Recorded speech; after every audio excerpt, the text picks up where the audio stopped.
Very nice to see you. And I kind of want to initiate something that we can continue for the whole 6 weeks, which is if you feel inspired in the chat, write a being who you've encountered today. It could be geological, could be an insect, could be a virus you have, could be a weather pattern, because I want to complicate this idea that we're these little anthropocentric digital screens and kind of summon the idea of the holobiont, which is like lichen, which is a yeast and a fungi and an algae and bacteria that compose a greater being. So I want to kind of begin this course by summoning the fact that we are bringing all the funk, the pheromone, the microbiome of our specific ecologies with us into this compost heap today. So if you want to write it to the chat, just summon a being who is with you. And we don't have to read those aloud right now. We can go back and look at them throughout our time here. I just want to offer that kind of ritual practice. And in fact, that's kind of how I summon start my mornings, as I summon all of the beings, geological, fungal, microbial, indigenous people, folklore, spirits that I know in a 10-mile radius of where I live. And I bring them into council so that as I make decisions throughout the day, I realize that I'm thinking with my wider web of kin, and that every decision I make affects them, that it doesn't just affect me. Every time I turn on my car, that exhaust is affecting all of the insects and the microbes and the soil colonies that are around me. So I just want to start in that space, that we're going to be going way back in time and way back in history, but we're also real people who are really composed of more bacterial and fungal cells than human cells, and that those cells are very much built by the environments we live inside. Oh, look at all of these philodendron, mugwort. Oh, there's so much mugwort right now where I am. In fact, one of the ways I'd like to start the course is, you know, we're here with the purpose of rewilding the Gospels, but we also sometimes don't know what we are the vehicles for. Like, we don't know, there are beings that are using us as a vessel to come together, and we are facilitating reunions that we don't even know we are, that the carbon in me might have been in alongside the carbon in you 100 million years ago. And so as we spend these 6 weeks together, I'd like to invite everyone to bring their questions and to realize that the questions that happen in their lives outside of this class are also part of this class.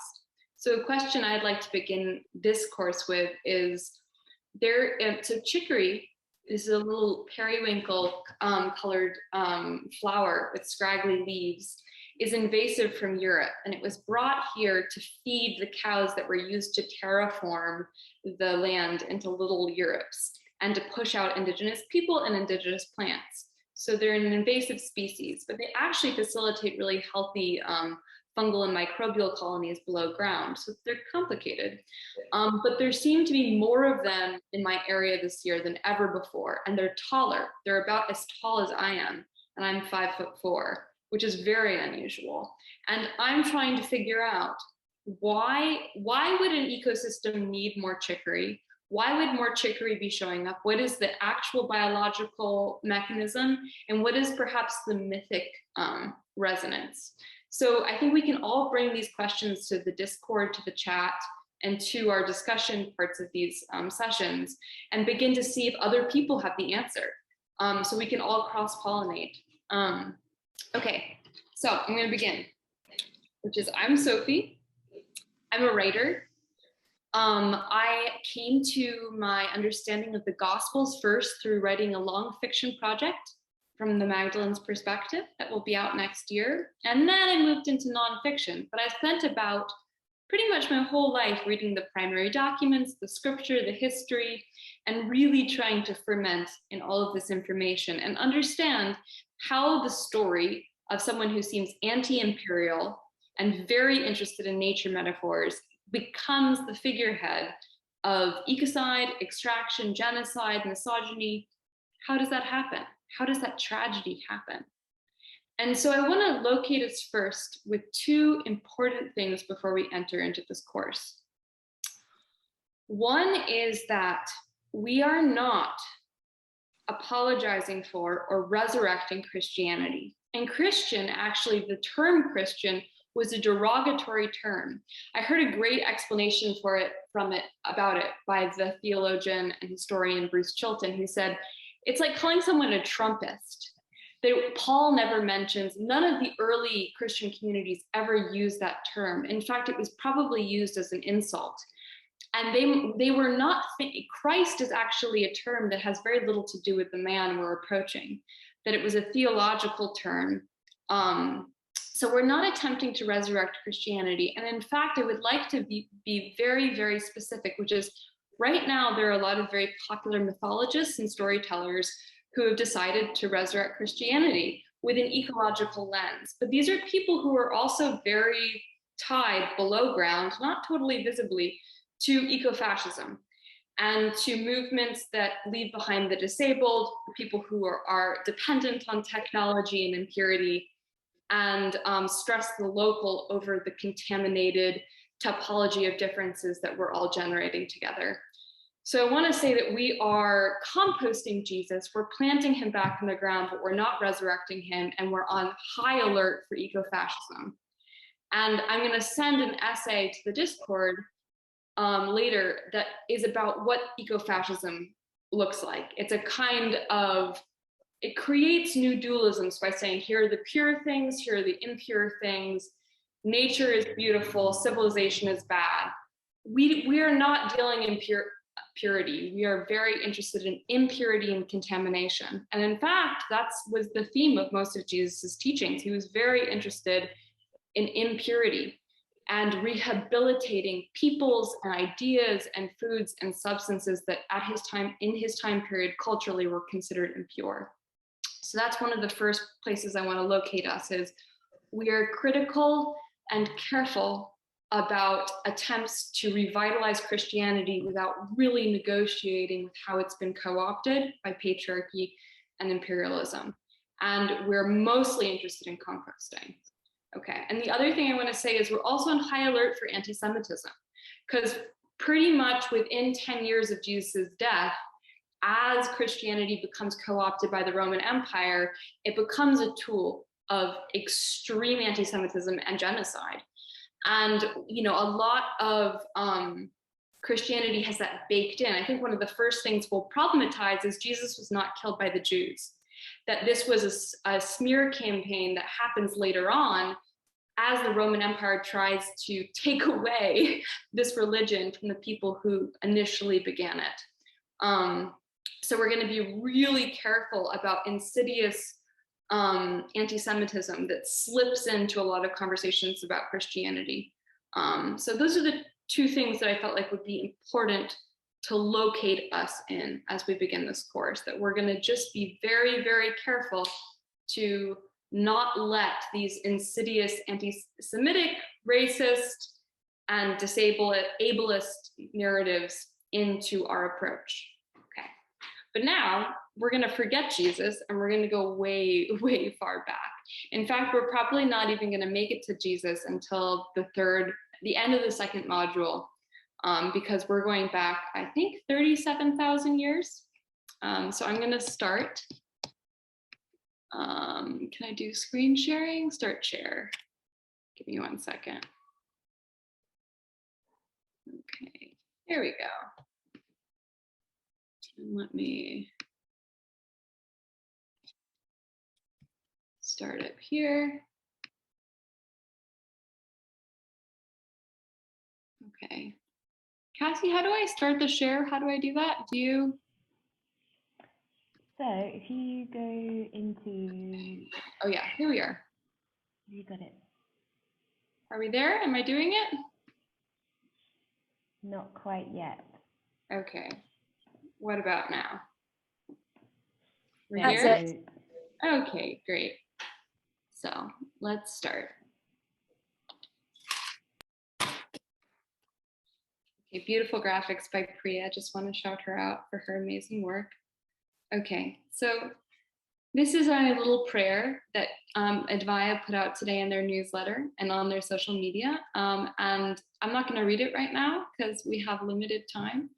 But I want to say that this is where we're meeting each other, that we're meeting each other in the compost heap and in the mess and in the inappropriate combinations that sprout more interesting soil and more surprising stories. And where I'm going to start is with one of my favorite eco-philosopher biologists, Andreas Weber, and his idea of enlivenment. And enlivenment is this idea that we mutually create each other in very material ways and also in more metaphorical ways, and that self is only self through other. And that in the idea of enlivenment, what we are trying to promote is the general aliveness rather than our individual survival. And that everything we do is for the generativity of the whole rather than the survival of one hero or one narrative.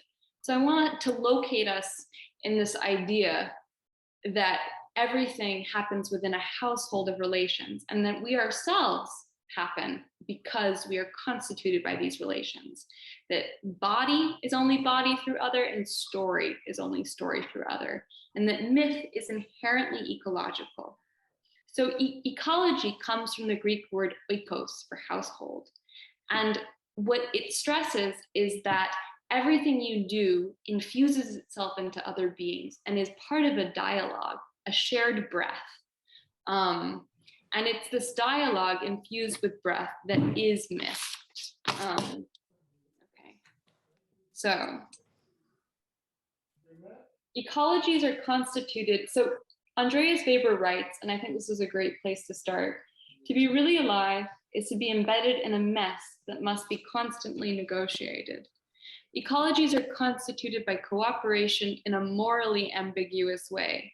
Symbiosis is not pristine. So symbiosis is when two beings co-create each other, but this isn't necessarily always mutualistic. And in fact, symbiosis happens along a continuum from antagonism, parasitism to mutualism. And if you just took a photograph along one spot in that continuum, you could think you understood the relationship, but it would just be one phase. So symbiosis teaches us to take a long view from deep time and see how relationships are constantly tipping from conflict into biological novelty and mutual benefit. The key theme is movement and involvement rather than morally reducible stability. Ephemeral contracts and tenuous treaties create resilient ecosystems. It is often hard to tell who is benefiting or harming who. Mostly, it is hard to tell where one who starts and the other ends. So this course will be about inviting the mess rather than stabilizing any concrete truth or fact. It will be about promoting the general aliveness rather than the aliveness of any individual or group. We do not seek to form a program or a hierarchy or a religion. We do not seek to enshrine Jesus. We seek to plant him back into the dirt so that he can decay and benefit the general aliveness and the funk of the world he has been denied re-entering for 2 millennia. Okay, so we're going to start with, this is one of the guiding principles, which is the Zapatistas, who are an indigenous movement that were started in opposition to NAFTA, came up with this idea of community, which is a world within which many worlds fit. So what we're interested in is not creating one story, but creating a story that can be a household for other stories, so that we come here together in this shared space, but we bring all of our different worlds. And so that's what I want to always locate us in, is there's no best story. The best story is the one that can, within which many stories can fit. Okay. So I want to start by saying that we live in a very narrow slice of modernity that it's very easy to feel like has been the dominant paradigm for forever, but it's actually a very recent mindset. And the truth is that we have been dialoguing with nature for over 100,000 years. And that is the amount of time when the human brain has been relatively as large as it is now. So that's to explain the time length. And if you look right here, there are 9 red lines etched onto a flake of stone found in the Blombos cave in South Africa. And that recently pushed back. So we thought that human beings started making art 30,000 years ago, but it pushed it back 73,000 years. And because most of human art is transmitted through breath or in ephemeral materialities that break down, we can only assume that this is just our first example, and that it had probably been going on for quite a bit longer. Mythologist Sean Kane calls this dialogue with Earth, be it spoken or drawn or material or sculpted, myth-telling. We interact with our larger ecosystem, our larger shared body, through the polytemporal, multi-species dialogue of manipulating materials and responding and listening with our whole bodies. We ask questions and receive answers back, and then we ask again. The key is that this experience is not one-sided. It is curious, relational, and interrogative. What we learn through this dialogue becomes a type of communication we can call myth. Prehistory is a term used to explain all the time that came before literacy, but almost all of human history is prehistory. Almost all of human myth predates literacy, stretching back 750,000 years to the time when hominids migrated out of Africa into Europe and Asia. While the first voices and songs and tales have not reached the seashell curvature of our ears, we still have access to incredible material culture preserved in caves and statuettes and figurines. And it's in these earliest images and artifacts that we begin to notice some important themes come up again and again and again. So first, around 20,000 years ago, and I'm going to be locating us in Europe and the Mediterranean basin because I think it's important that we stay within context. You know, plants make sense within context. Ecologies are all contextual. So we're not generalizing to the whole globe. This study is very much associated with the rhizomatic continuity of vegetal gods in the Mediterranean. So within that context, 20,000 years ago, we begin to see a veneration of goddess figures in various physical forms, but with a consistent connection to bulls, crescent moons, animals, and we see these occur from Lake Baikal in Siberia all the way down to the Pyrenees. These statuettes and figures are made of ivory and stone and bone, and they are often etched with abstract patterns that will increasingly become associated with partnership nature reverent cultures. We can see this, you know, many millennia long pattern, like a constellation of patterns make their way all the way to the end of the Bronze Age in Crete. And there's an incredible book that documents the development of this iconography that I'll include in the resources called The Myth of the Goddess, Evolution of an Image by Anne Baring. I really recommend it. But it is important that we not enshrine an anthropocentric divine. Even though it has been deeply important to recover the feminine as sacred, we must realize that the sacred is bigger than human dualisms.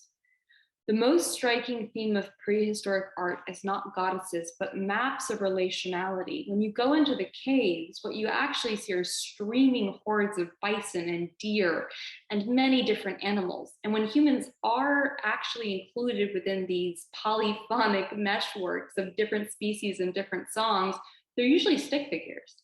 And the animals are highly realized, but the humans are definitely not the center of attention. They're woven into relationality. So we're seeing oikos, we're seeing ecologies, households, rather than we are seeing individual goddesses or gods or heroic individuals. But when we do start to see humans show up, it's not as human beings. They're more human-animal hybrids. They're something we can call a theriomorph. So theriomorph comes from the Greek therion for beast and metamorphon, meaning to change shape. It is often used to describe deities that have the ability to shapeshift or who display human-animal hybridity. And one of my favorite examples is one of our oldest artifacts of human artwork. and he's called Lion Man. He's 40,000 years old. And he was found in a Stadel cave in Germany, I think a day before the Second World War broke out, which is such an interesting fact. I just love facts like that it's like hard to know what to make of that, but that's when he decided to emerge from deep time. And his body is lustrously born. You can see that he was handled. This is a divine that's been made for your hands, not your head. It's made to be actually integrated into your body. And then we can also look at the Trois Frères shaman.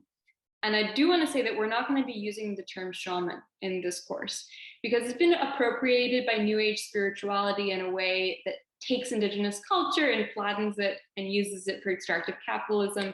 It's a complicated term. So we're going to use the term spirit worker as articulated by the historian and theologian Marcus Borg.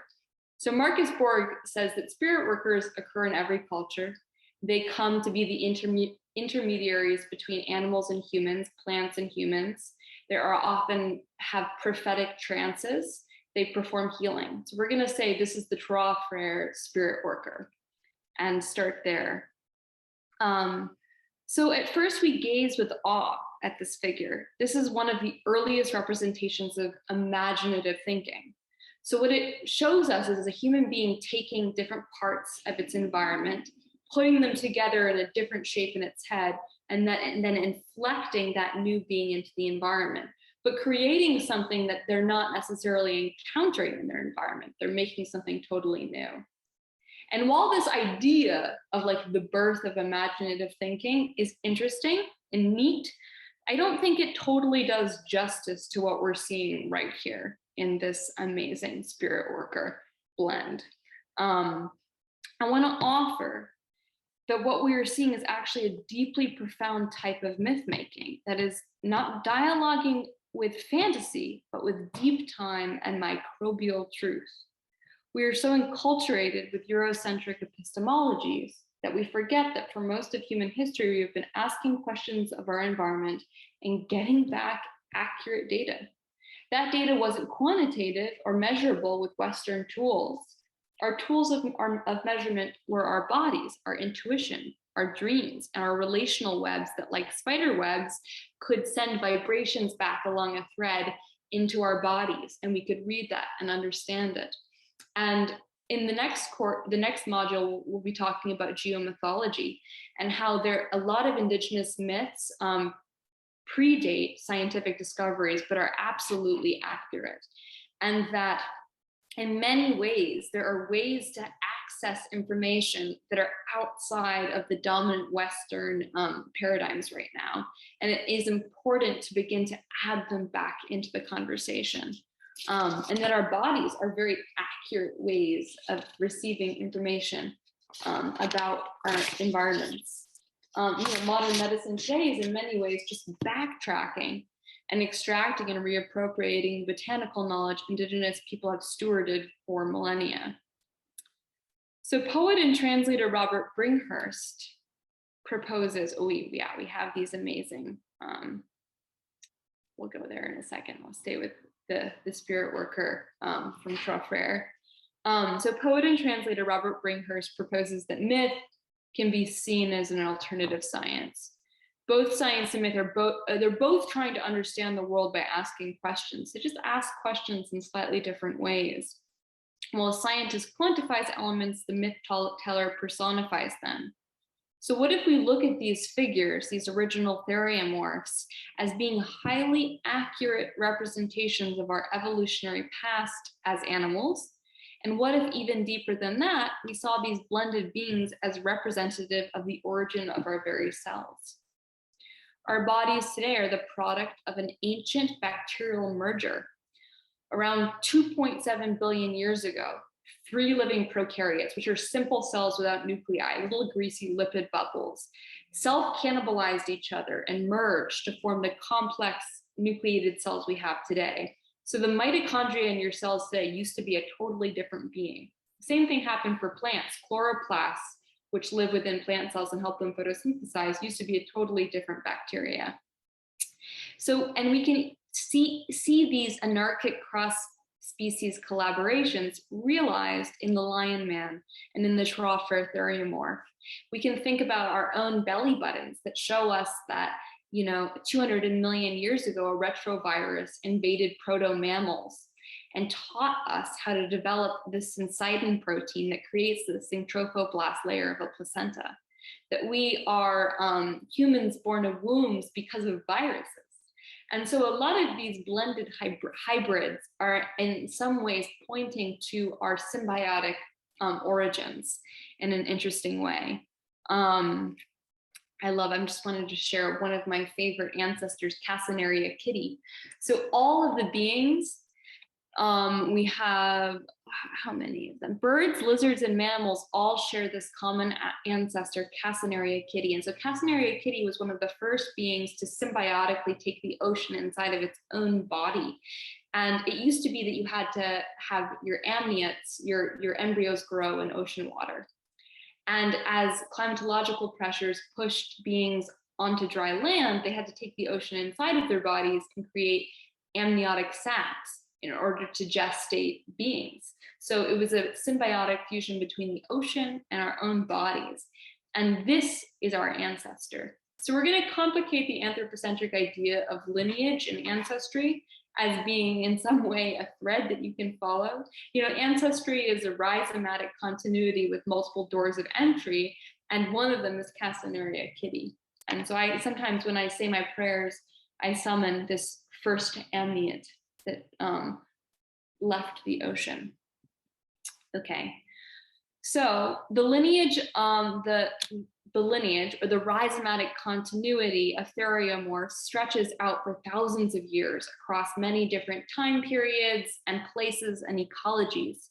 Most intact traditions of spirit workers point towards the importance of cross-species collaborations, body sharing, and visionary experiences inside the minds of animals and plants and the more than human world. One of my favorite representations of this is this poem from the Welsh Mabinogion that talks about how the bard Taliesin gained his prophetic sacred powers. He didn't gain them by studying with another human being. He gained them by actually being other beings. So I just want to put this here, and I'm going to make sure that you guys have access to this PowerPoint so you can go back and look up this poem because it's really profound. And I would invite you to perhaps write your own version of this, which is, which animals would you feel like in plants and fungi and viruses and places would you need to inhabit in order to really become a spokesperson for their world? Like, you could try writing your own version of this poem. What have you been? Okay. So, my favorite mythic metaphor about these symbiotic mergers that create the biological novelty, that creates multicellular life, that creates ecosystems, is fungal. And our first underworld myth is not actually located within a human, the time span of human beings being alive. It actually goes back way farther than Inanna descending to the underworld or Hades absconding with Persephone. It goes back 416 million years ago when plants first made it from the ocean onto dry land. And when they made it onto dry land, they were more like these gelatinous pools or these tumbleweeds. They had no root systems. There were no such thing as plant roots, but fungi had already been around for billions of years in the soil, in mycorrhizal rhizomatic life forms. So fungi live most of their lives. Only a very small amount of fungi actually produce mushrooms. Mostly they act as this filamentous threading of hyphae, mycelial systems that go through substrates. Through wood, they actually compose a third of the biomass of all soil. So they act as the connective tissue of soil, and they live below ground. They fruit up as mushrooms when they want to sporulate, when they want to reproduce. But they live most of their life as these complex interweaving root systems. So when plants came on to dry land, mycorrhizal systems reached up and taught plants how to root into the underworld, how to root into place, and how to access all the minerals and the nourishment in the soil. So for millions of years, plants only root systems were fungal systems. And slowly they developed a converged evolution where plants developed a small radius of root systems. But even to this day, 90% of plants depend on fungal symbiotic relationships whereby they talk to other trees and other plants. And so all of the ecosystems you see today, everything you see outside of your door is the product of this ancient merger, this ancient cross-species collaboration, that no trees, no flowers, no grasses or shrubs or any of the plants that you eat today could exist without that ability to step sideways into a different species and share a body permanently. And so I think that's a really important place to locate us, is that just like fungi taught plants how to root into the soil, so do myths teach us how to root into our relation with our ecological and social environs. So another way I want to enter into using fungi as a metaphor for myth and for our relationship with our specific ecologies, for rooting into that nourishment, is that what if myths were like these mushrooms that look like individuals but come from these much older, long-lasting, non-decentralized systems below ground, mycorrhizal systems? So I have come to the conclusion that you can only understand a myth in its particular ecosystem.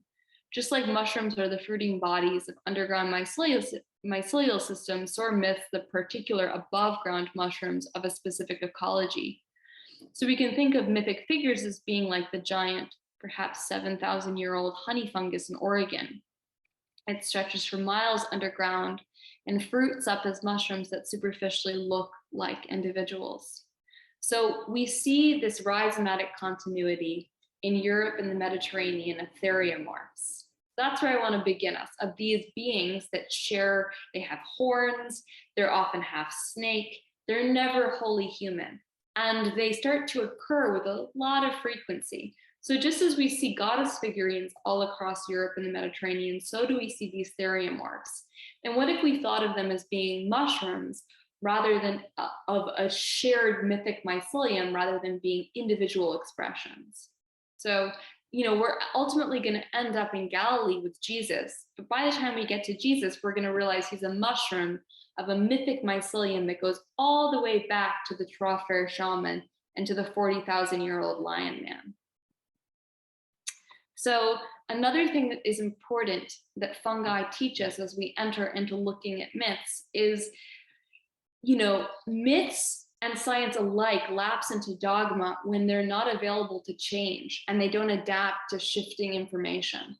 And so fungi are constantly decaying back into the soil, decaying dead matter, and then fruiting back up. So they teach us to think cyclically, and that something, in order to revitalize the soil, and revitalize our cultural context, we need to always be appreciating the decay part of the cycle. And so these myths need to fall back into the ground and then come back differently. Okay. So here we are. Just like we have these mergers between species, between bacteria, between different animals and humans and these ancient artifacts, so do we see mergers in myths. We think of myths and stories as coming to us complete, that they had one author who authored them, and that's how they were. But myths evolve, and most of them are like palimpsests. So palimpsests are when you take a manuscript and then you erase some of it and write over it, and you start to use older elements to make new meaning. And this fusion is also in anthropology called syncretism. So a great example is how Catholicism comes with colonialism into South America, and then South American traditions reach back and take this violent religion and begin to change it. And you have a lot of really interesting folkloric religion occur through the fusion of these two different practices. So a lot of myths involve this kind of fusion. However, not all of these fusions are peaceful. A lot of them are violent. Sometimes they happen when oppressive cultures come in, realize they can't erase older land-based traditions, reappropriate them, and try to turn them against the people that they're subjugating. So that's really important. And I want to turn to one of the best examples of how this happens mythically. And the catchphrase I always use is monster myths are usually mother myths. That when you look at a lot of mythology about dragons or serpents or gorgons, what you're actually seeing is a newer dominator culture coming in and reappropriating an older earth reverent partnership mythology and trying to extract meaning from it and turn it against its people. So let's start with the basics. And the earth was without form and void, and darkness was upon the face of the deep. And the Spirit of God moved upon the face of the waters. Begins Genesis, a text scholars agree was probably compiled during the Babylonian exile of the Jews and influenced by the surrounding Sumerian mythologies. In the Hebrew Bible, deep, from the face of the deep, is Tehom. As scholar A.E. Watham points out, for Babylonian captives, Tehom would have had a very different resonance than just deep. They would have known that Tehom of Genesis is directly tied to Tiamat, the mother sea goddess of Babylonian and earlier than that, Sumerian creation myths. So in her earliest incarnation, Tiamat was revered as a symbol of the primordial sea goddess that gave rise to all of creation. So you see her right here in this image with her, she looks kind of like a griffin. However, though Babylonian religion is on a rhizomatic continuity with Sumerian religion, the acts of translation between the cosmologies were not peaceful. Tiamat came to be seen as a giant menacing snake or dragon. So what you see is from Sumer to Babylon, you see earlier, a great example of this is in The Dawn of Everything by David Graeber and David Wengrow, which is they show that there's this period of time where people are in civilizations and cities, but there's play agriculture. They don't necessarily live in the cities all the time. There's still a lot of nomadic living. And that the movement from, hunter-gathering Paleolithic societies to Neolithic farming civilizations it's blurry. There's a lot of play time. And so Sumer is this moment where you have Tiamat, who's still part of this earlier Paleolithic time where you realize that you eat animals and then you have to repair that relationship with ritual and with song, and that you're in intimate, dynamic relationship with a landscape that's taking care of you, and that you can only eat what you can gather in a day. But as we move into civilization with Babylon, they need, they're subjugating nature and they're subjugating other people. So suddenly these earth goddesses become a little problematic. So what we see is this myth gets rewritten like a palimpsest, it gets written over. So the transformation of mother goddess cultures or partnership societies, as Rianne Eisler calls them in The Chalice Blade, began with the violent influx of Indo-Germanic tribes into the Mediterranean. And people don't really know where these, they have a lot of different ideas about where these people came from. I mean, it's now assumed that they came from the Central Asian steppes, but they had a very different cosmology and belief system. And as it shifted across the landscapes and came down into the areas of Palestine and in the Mediterranean basin, and began to subjugate these older cultures, you see a real shift in mythologies. The most well-known myth about Tiamat, which is a rewrite, the Enuma Elish, characterizes the mother sea goddess as hideous. She has a tail, udders, she is huge and powerful, and her grandson, Marduk, who is called the solar calf, is envious of her power and fears her ability to give birth to inhuman deities. That's a very specific detail. He doesn't like that she gives birth to other theriomorphic beings. He wants to enshrine a human tradition, and he does not like the way that she straddles species and cultures. But he destroys her in the most obscene way possible, which is he puts like a wind bomb inside of her and explodes her body. The Babylonian images of this battle that survive are almost directly overlaid with St. George killing the dragon. And a lot of the medieval romance images you see of heroes killing dragons are taken from these images and from these stories. So this tradition of the hero killing the dragon comes from these overcultures coming down and subjugating these earlier earth reverent cultures. And so when Tiamat and Taham is referenced in the Bible as coming before God, there's this nice, interesting little wink from the Jewish scriptures saying Taham came before us all, that everything takes place because of Tiamat. So it's a really interesting little, like, so in palimpsest, the older stuff comes through sometimes up from the bottom text, and that's a really interesting emergence of an older story. We just see it surface like a little sea serpent out of the water. Another way we see this kind of rewrite happen is with the story of the Minotaur and bull gods. So the mythology of the sacred bull and the labyrinth far predates Greek mythology. According to the research of acclaimed mythologist Carl Karenyi and the writings of scholar Anne Baring, these stories go back as far as the pre-palatial Neolithic period of Crete, so between 7,000 and 1900 BCE, before the Greek invasions and the fall of Minoan culture with the eruption of Mount Terra and then the invasion of the Mycenaean Greeks. I'll offer that the mythology of sacred bulls is even older than that. You know, images of the bulls can be seen in 20,000-year-old cave paintings in Lascaux, France. And from 4,000 to 3,500 BCE, Joseph Campbell charts that a cattle cult swept across the Mesopotamia.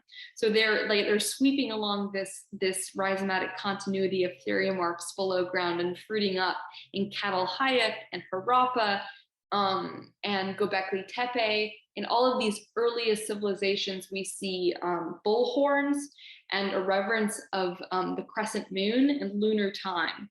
And so, you know, as we begin to think about cyclical time and decay and fungi and how they fruit up and then go back into the ground, we can see a connection to bull gods, their crescent horns and the crescent moon, which is these people who are moving out of the Paleolithic into the Neolithic, out of earth reverent cultures into more dominator human-centric cultures, still had an understanding that time was seasonal and cyclical, that nothing was ever moving along some kind of linear solar trajectory towards progress, that there was always going to be a moment when you were in a new moon night, when you went back to rot, that you had to follow these circular cycles.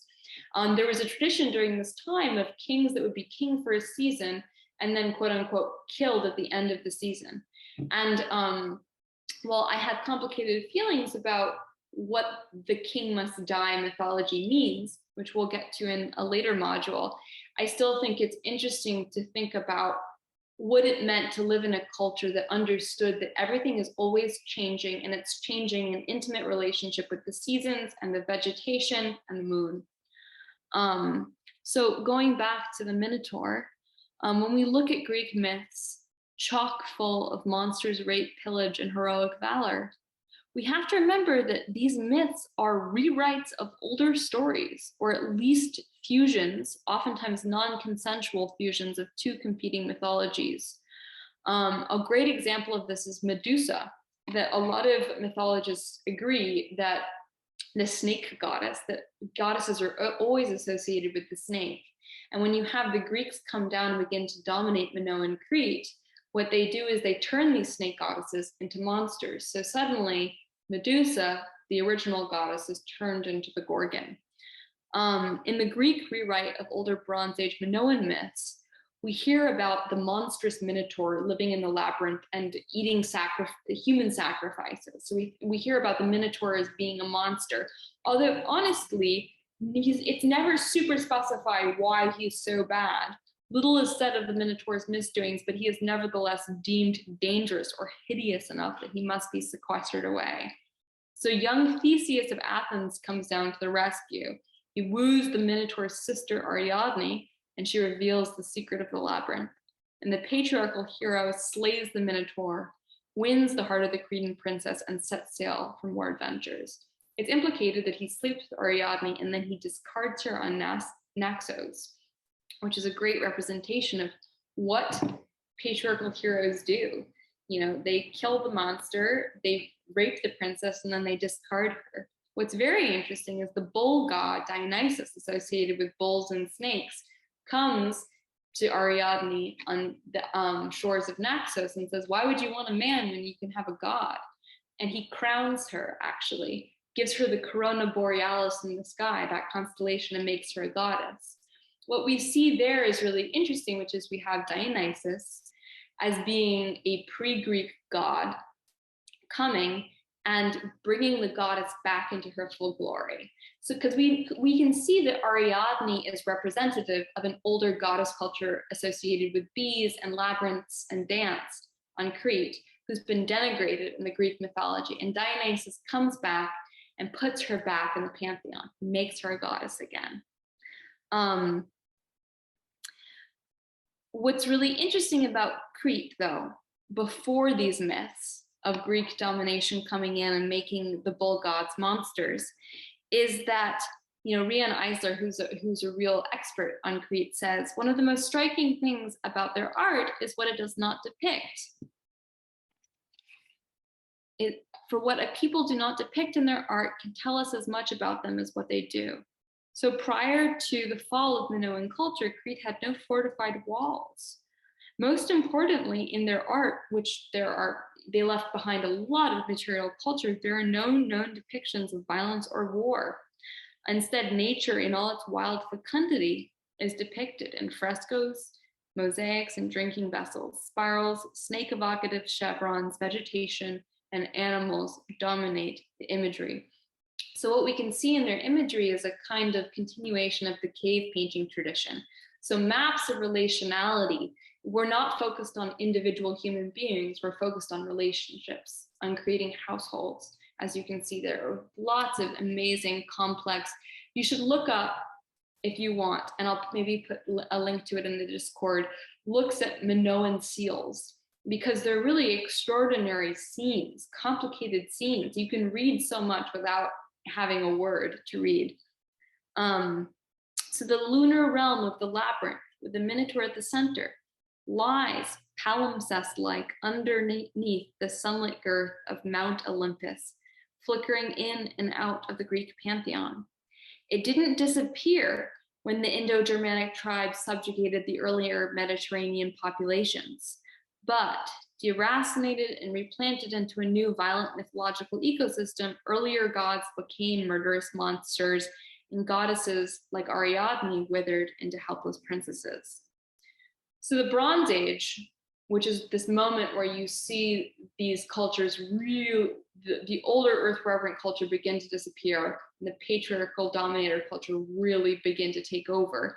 This is a moment of a bottleneck. So bottleneck is an evolution is when there's some kind of extinction event and only certain species survive, and they're the ones that totally repopulate the earth.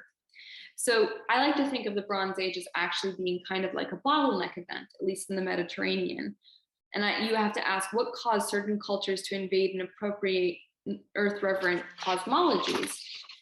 You can see during this time there were extreme droughts, that all of the 5 major empires fell within a span of 50 years. Around 1250 BCE, Hittite culture fell, Egypt fell, the Assyrian culture fell. All of these different cities were abandoned, and there were mass exoduses and exiles. So what happens when people start to take their myths and they're forced out of their land? Like, what happens when you uproot a myth and then you're forced to travel with it? So this is a question I have, is you really see a lot of climatological and social pressure at this time period, and huge natural disasters such as the eruption of Mount Terra in 1650 BCE that kills a lot of people, kills off a whole population of stories. And so what emerges from the ashes of that experience? So if myths are context dependent and the specific fruiting of a situated environment, what happens when myths are forcibly uprooted by circumstance? So this is a question I don't want to answer today. It's a question I want to trouble with all of us throughout the duration of this course. Because right now, we're facing climate change that's causing massive refugees crises, that is eating away shorelines, that is causing extreme heat that will mean that we'll have to move. We're intimate with landscapes that are changing under our feet. What does it mean to keep telling stories that keep us alive and keep our landscapes alive if we're going to have to move and if we're going to have to adapt to changing circumstances?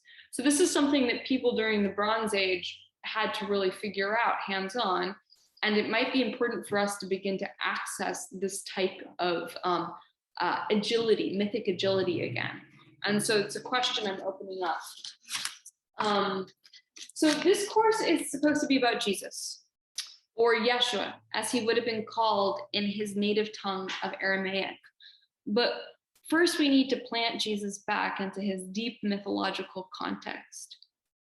His mythic mycelium, below ground in the Mediterranean, is on a rhizomatic continuity with lunar kings, theriomorphs, bull gods, and mother goddesses. It's a place that's home to theriomorphs and labyrinths and dream incubation and mystery rites. The way I began to understand, so what we see in the Mediterranean is we see this thematic continuity of gods who are associated with fermentation, with big cats, with honey, with agriculture and vegetation, with the inundation of rivers and water, and with bulls and with lunar time. So, and they're very different depending on where they're arriving, but they all share this common trait. So let's start with two vegetal mushrooms that come from what I believe is the same mythic mycelium that will, over several millennia, finally produce a mushroom in Galilee that will come to be known as Jesus. And I want to start with the original green man, Osiris.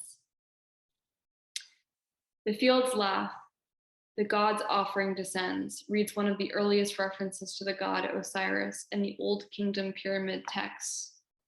Carved into stone, these texts date back to around 23,000 BCE, planting Osiris in a world so far removed from ours that any attempt to enter it resembles a dreamer trying to recount a dream. Also called Usir, he was one of the most important gods of ancient Egypt. He straddles the Paleolithic and the Neolithic, hunting and gathering, moving into sedentary agriculture and civilization. The earliest mention of Osiris myths are in the pyramid texts at the end of the 5th dynasty, but representations of him are very rare until the New Kingdom, which is towards the end of the Bronze Age, around 1539 BCE. He was most often represented as a mummy, with his arms crossed over his breast, one hand holding a crook and the other a flail. The origin of Osiris is obscure, but it's considered that he may have originally been a local underworld fertility god called Busiris in Lower Egypt. Thankfully, the Egyptians were artistically prolific, and they left behind a lot of texts and a lot of iconography of him. So we have numerous images. In almost all of them, he is depicted as green, wearing the feathered Atef headdress that prefigures his son, who will be half hawk, with a hawk head and a man body. Horus, another theriomorph. His legs, Osiris's legs, are often bound with mummy wrapping, firmly attaching his lower half to the underworld, to death, to the regenerative cycle of dirt. But his fusion of legs also echoes with older Paleolithic serpent gods and goddesses. His human form is emerging from the underworld and from the world of animals and from the snake skin of older, less anthropocentric divinities. He straddles elements and species. He is born of sky and dirt, with his father, the land god Geb, and his mother, the sky goddess Nut. So we can look at the crook and the flail that he carries above his breast. So the crook represents his ability to work with animals, with sheep, while the flail will thresh wheat. So his responsibility is both to the world of plants and to the world of animals. It literally crosses his heart. So he is responsible for agriculture and for wilderness, for the negotiation of boundaries, water and dirt, life and death. He slips in and out of sober and systematic cultivation of fields and plants into the dreamier realm of ecstatic intoxication, introducing beer and fermentation to his people and traveling the world with his wife Isis to share fermentation. His worship is associated with Ba, or soul, which is a word that is also associated with the ram, another horned animal. Clearly, we have arrived at a more ancient version of the European vegetal figure known as the Green Man, wearing the horns that will later be inherited by gods like Dionysus, Cernunnos, and Pan. Unlike these more recent vegetal gods, he is not in control of the elements, he is the elements. He doesn't passively watch as the Nile floods the land. His body is the river swelled by monsoons in the highlands of current-day Ethiopia and withering into death and the underworld during seasons of drought. Modern-day myth analysis tells us that Osiris is a dying, resurrecting god, but it is more accurate to say that he is a thinning and thickening river, a seasonal manifestation. In a version of the Osirian myth that is very applicable to our current day situation, the green god arrives just at the moment when the sun god Ra has almost overheated the world to the point of death. Aided by the cunning of his powerful wife Isis, he manages to trick the older god and gain control and offer his cooling river waters to the baked land. So we are living in a moment right now of extreme heat and of practices that have pushed the land to an extreme. So it might be a moment to call on the Osiris cooling waters and to begin to look at his mythology with a little bit more scrutiny. So I want to go back to what happens in his actual myth. So the start of it is relatively festive. He gains control, he spreads fermentation and agricultural practices, he helps his people, but then, and this is based on Plutarch's version, so it's a Romanized version of a much older myth, he is tricked out of his power by his jealous brother Set. And the way he's tricked out of his power is very interesting, which is Set creates a party, and he has built a cedar box that's in the exact dimensions of Osiris, perfectly made to fit him. And he sets up a challenge at the party and he says, whoever perfectly fits in this box is the sovereign, is the god. Like this box was made by the divine and it will house the divine perfectly. So a lot of people, it's like the sword and the stone. A lot of people go and sit in the box, lie down in it, no one fits. So finally, Osiris, who in my interpretation is inspired by egotism in this moment, it's a moment where he kind of falls prey to his own self-importance, goes and lies in the box, and it fits perfectly. And it's at that moment where he's celebrating the fact that he is the god because the box fits perfectly, that Set and all the courtiers that are on Set's side leap forth and kill him. And so then they take this cedar box and they put it out on the ocean. And the box actually washes up on the shores of Byblos, which is a Phoenician town, not town or city, that is actually associated with the beginning of refined viticulture, the production of wine, and the birth of the alphabet. So it's very interesting. We have this like Paleolithic green god associated with lunar time and seasonal cycles washing up on pretty much the shores of modernity, of modern wine culture and alphabetic literacy. And in a kind of anti-hero's journey, Isis, his wife, goes on this long trip and finds her husband's body. She finds it by pretending to be a nanny to Astarte, the queen there, and then finding that his cedar box has been built into a pillar. and she brings her husband's body back to the papyrus swamps in Egypt. And she resurrects him just long enough to procreate with him as a bird. She becomes a kite, which is a kind of hawk, and procreates with him in order to become pregnant with Horus.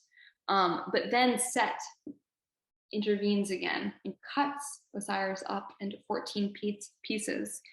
And scholars have said that these 14 pieces actually probably point to his lunar origins as a lunar king, because they represent the 14 waning days of the moon cycle.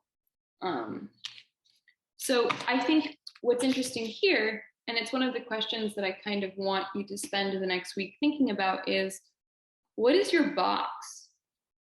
What is the box that this culture gives you that you fit in perfectly, that really seems to work for you?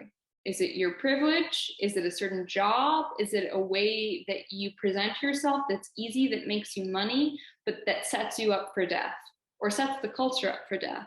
What trap do you unwittingly step into again and again? Is it a myth about strength and stoicism? Is it a denial of heartache?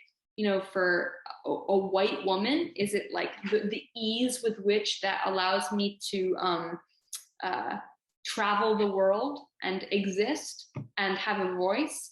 And how can I begin to look at that box as being a problem? So here we have Osiris vegetans.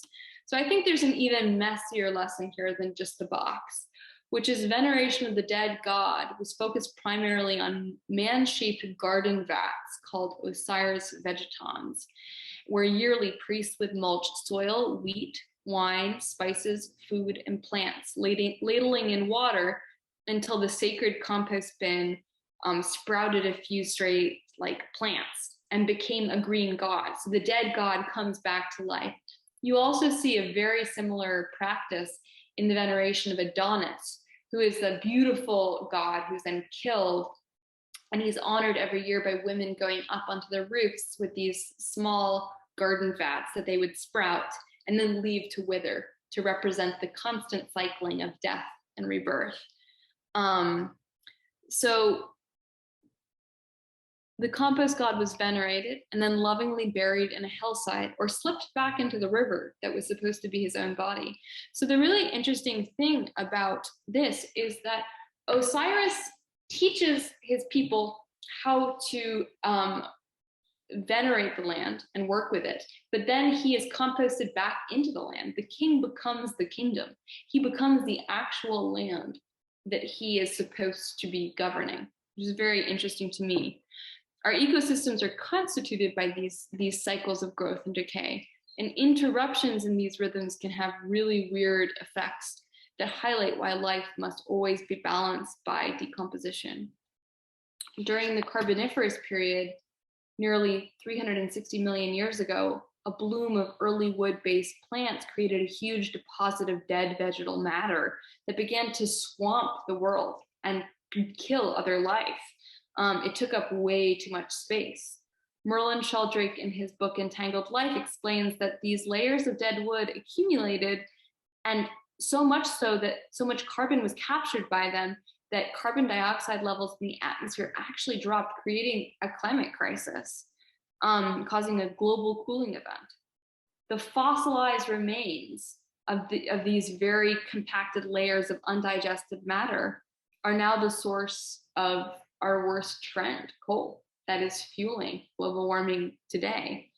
It wasn't until white rot fungi learned how to decompose and compost the deposits that the climate began to stabilize, that soil began to be produced again, and that new life finally had space that decomposition left behind to grow inside. This, for me, calls to mind Jesus. So unlike all of the vegetal theriomorphic gods that come before him, he is not put back into the ground. He doesn't decay to create new soil to sprout new stories. Jesus' disembodied resurrection removes him from the cycle of decomposition. And it's also important to say that in Judaism, interment in the land was considered crucial, that your body had to be put back into the land, and that the god of Judaism was deeply associated with place.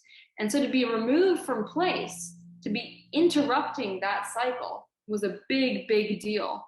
And so I like to think of Jesus as being an interruption in cyclical decomposition and refruiting patterns. And what does it mean when you interrupt a moment?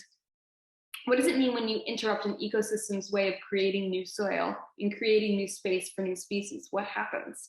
You create the undigested matter that can fuel climate change. So we are struggling to step out of our boxes individually and globally. And I want to say that we can't get rid of these boxes, but we can turn them into Osiris vegetans. What would it mean to look at the places where we fit really easily into privilege, really easily into extractive, complicated business agreements and jobs? You know, an interesting way is social media. Like social media depends on technology that's made with material extraction and a patchy topology of oppression. Like we are here today through machines that have been created through a lot of violence. How can we not exit that and begin to compost inside of it instead? So that's an interesting way of looking at the Osirian myth. But then Osiris in Egypt is right next to Greece and Crete and the Mediterranean, and deep underground, those hyphal systems, you know, with their cells that actually open up and let nuclei flow, are connecting to another god called Dionysus.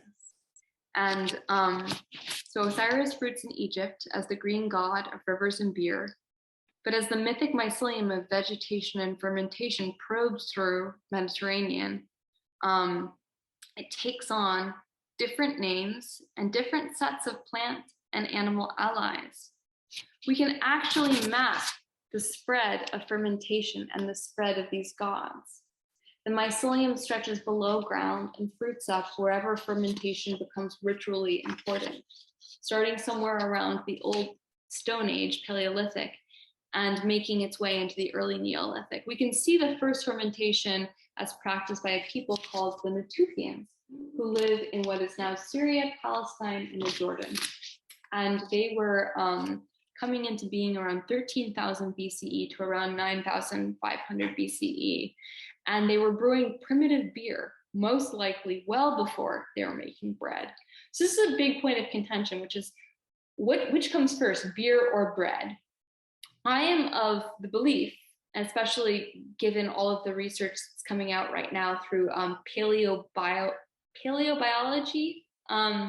the Immortality Key by Brian Murarescu does a really good job of compiling all of these different studies of looking at residue in cups and vats and cooking scenarios, and looking at the development of these different brews and breads. But many scholars now agree that fermentation of alcohol probably came before using wheat for bread. And that makes sense because brewing is actually much easier than baking bread. Baking bread, there are a lot of different steps of breaking down the wheat. But with brewing, all it takes is the cereal, and you put it in the water, and you have the yeast from your hands, and you start to ferment something. And, you know, that would be a lot easier than baking bread, and it would probably seem like magic. And we have to remember that while we have microscopes now that show us smalls, that show us bacteria and yeasts, there was still an understanding, even if you couldn't see them, that there was some type of magic happening. So we can look at a lot of these fermentation gods as being fungal gods, as being representative of these smalls that they didn't necessarily see, but they could feel in their body when they drank wine, and their consciousness radically altered. So early Natufians cultivated wild emmer and einkorn wheat. And there's evidence that actually these crops were carried great distances from where they were grown. So they were obviously highly important and ritually important. We find evidence in these 13,000-year-old stone mortars in the Rakapet cave in Palestine, where the Natufians had a cult of skulls, they impaired bodies, and they obviously also drank weird early beer. And so what's really important is that this wasn't happy hour. it appears to be very conscious ritual activity with a special sacrament associated with death and with ancestor practice. And the archaeologist Li Lu explains in the Journal of Archaeological Science that the Natufians probably consciously incorporated fermented beer into their mortuary rituals to venerate the dead. So what seems important here is we have Osiris, who's the god of the dead, and he's often associated with texts about correct ways to prepare mummies and bodies and enter into the underworld, as also being the god of fermentation. And then we have these ancestor cults and their early beer. So there's some connection between fermentation and underworld gods that we're seeing developing in the Mediterranean basin. And it's interesting also to note that these Natufians are the ancient ancestors of who Jesus will be, that this is the exact landscape he's going to fruit up in. And it's interesting to look underground at this older ancestral reverent culture where fermentation was a key part of tapping into the wisdom of your ancestors. However, beer actually comes after probably mead. So there's a lot of evidence to show that the earliest fermented beverages were made with honey and water, and could have in fact been made accidentally, spontaneously, by rainwater inoculated beehives that would heat up and become fermented.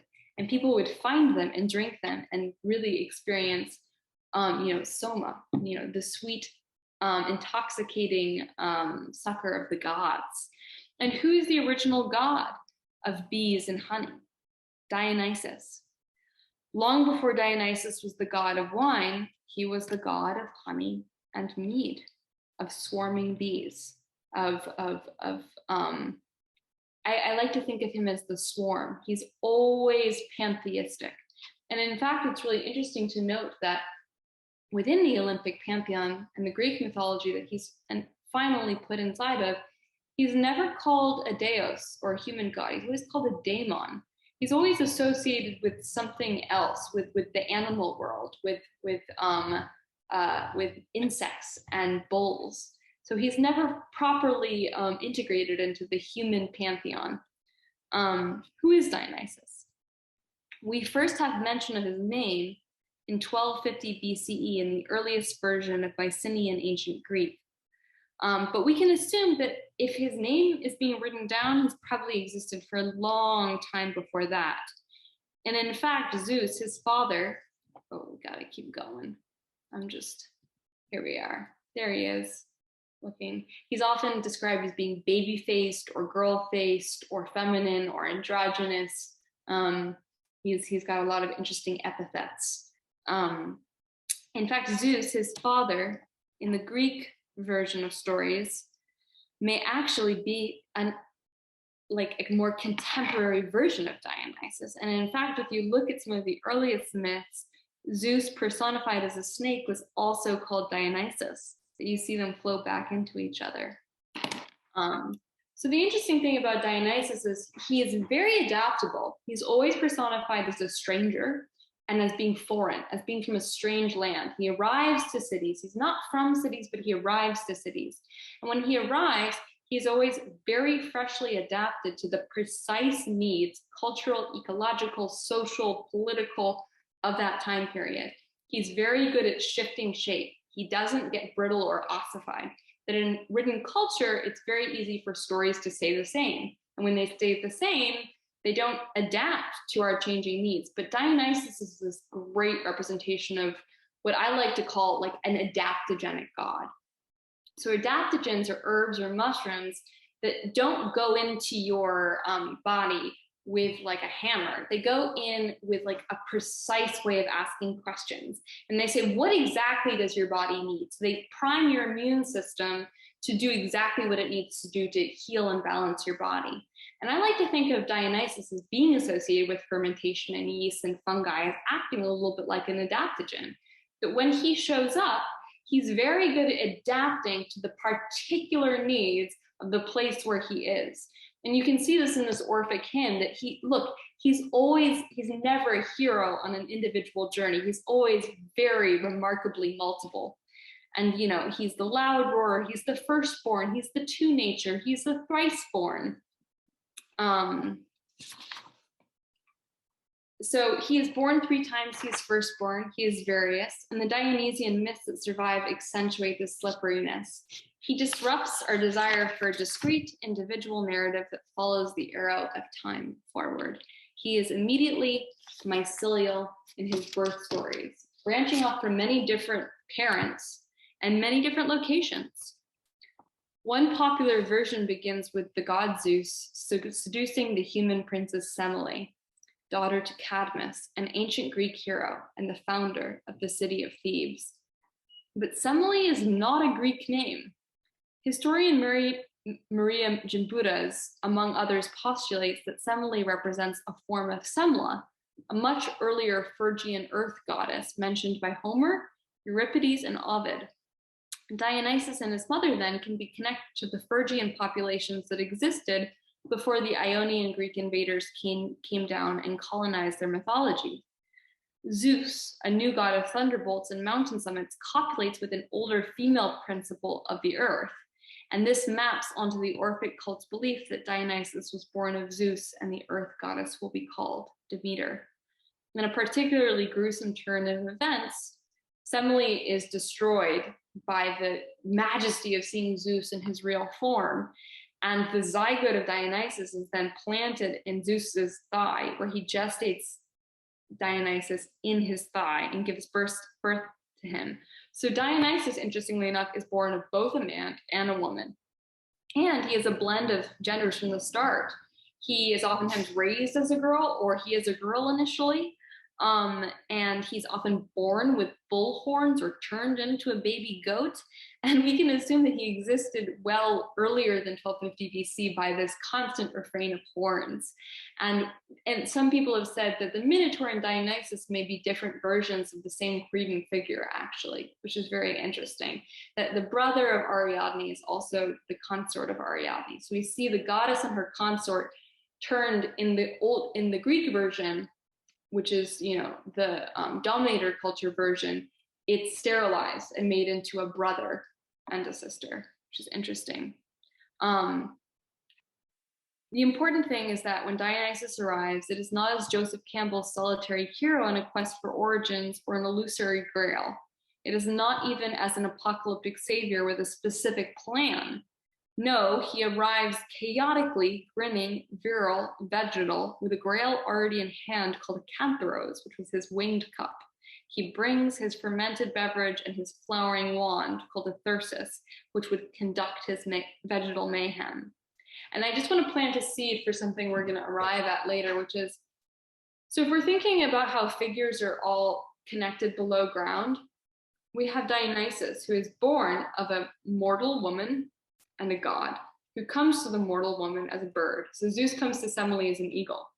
And it's interesting. Suddenly we have a mortal Mary and a dove with the Epiphany.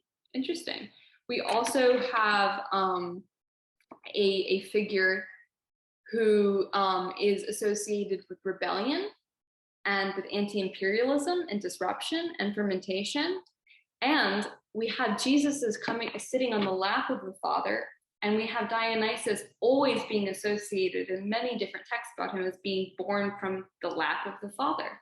So it's interesting to begin to see these parallels, and they'll become much more explicit later on when we look at the Gospel of John as compared to Euripides the Bacchae.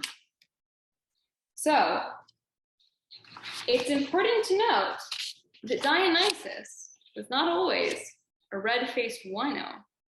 Dionysus was also popularly called Liber, which is part of the root of our words for freedom and liberation and deliverance.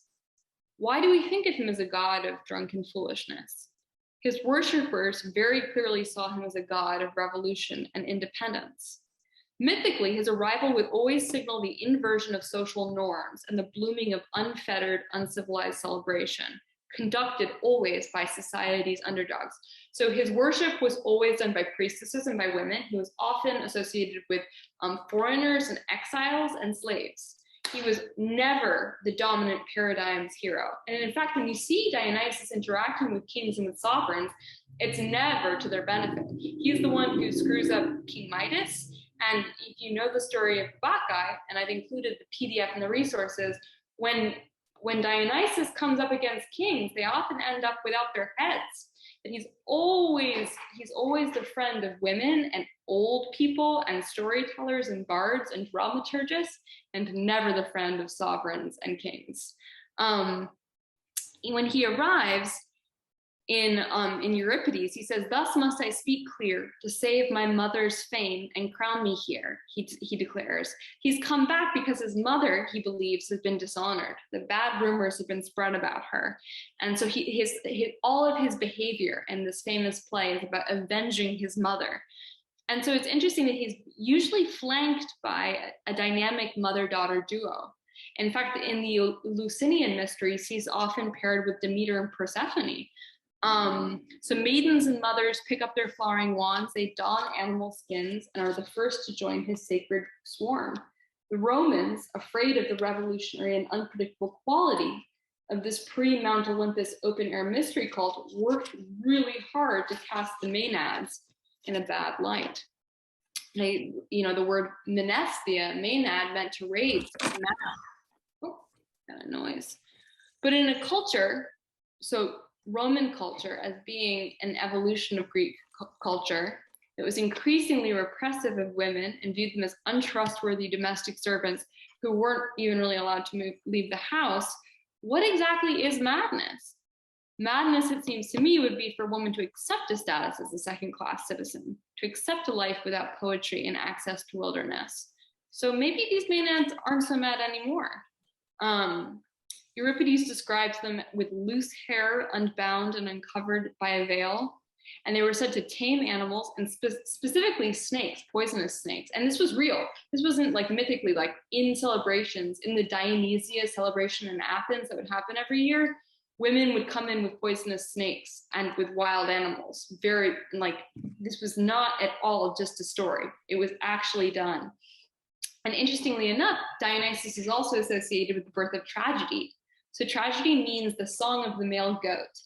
And in this celebration that happened in Athens, I think in the earliest it happened was, 2000 BC. It was pretty early. And it evolved over time. Was people would come to sacrifice a ritual goat, and they would air their grievances over the past year. And their grievances were usually, why would the gods do this? Why would this bad thing happen? Why did this plague happen? And slowly over time, the song of the male goat, the tragedy, became actual dramaturgy. So Dionysus is also representative of that place where we started, which is a world within which many worlds fit, a story within a story, creating entertainment as a way of metabolizing and understanding hardship. So Dionysus's transformation into a red-faced wino was a really deliberate smear campaign by the Romans, who saw him as a potent threat to their imperial order. Not only did he inspire women to return to older subversive nature rituals, because they were demonized often for eating raw flesh, but the truth is they were doing what many other spirit workers were doing. They were becoming the cheetahs and the leopards and the lions that they were associated with and running with them through the woods. And in many other cultures, that's how you learn. It's like the Mabinogian poem I included earlier, which is, in order to access this prophetic knowledge, to access the divine, you had to be an animal and you had to eat animals. And so women would often do that. But Dionysus's worship wasn't scary when it was chaotic. It was sometimes threateningly organized. Dionysus directly inspired the two most fully realized revolts against the Roman state. The first was the Third Servile War, led by Spartacus, an escaped Thracian gladiator in the 1st century BCE. He was famously aided by his wife, a Dionysian priestess, who is reported to have gone into prophetic trances as a Maenad and helped the slave leaders make tactical decisions. And it's also interesting to note that Orpheus and Dionysus are both supposed to have been worshipped in Thrace. And so Thracian culture was very, very steeped in underworld mysticism and vegetal anarchy. So, Spartacus was brewing for a long time before he came on the scene.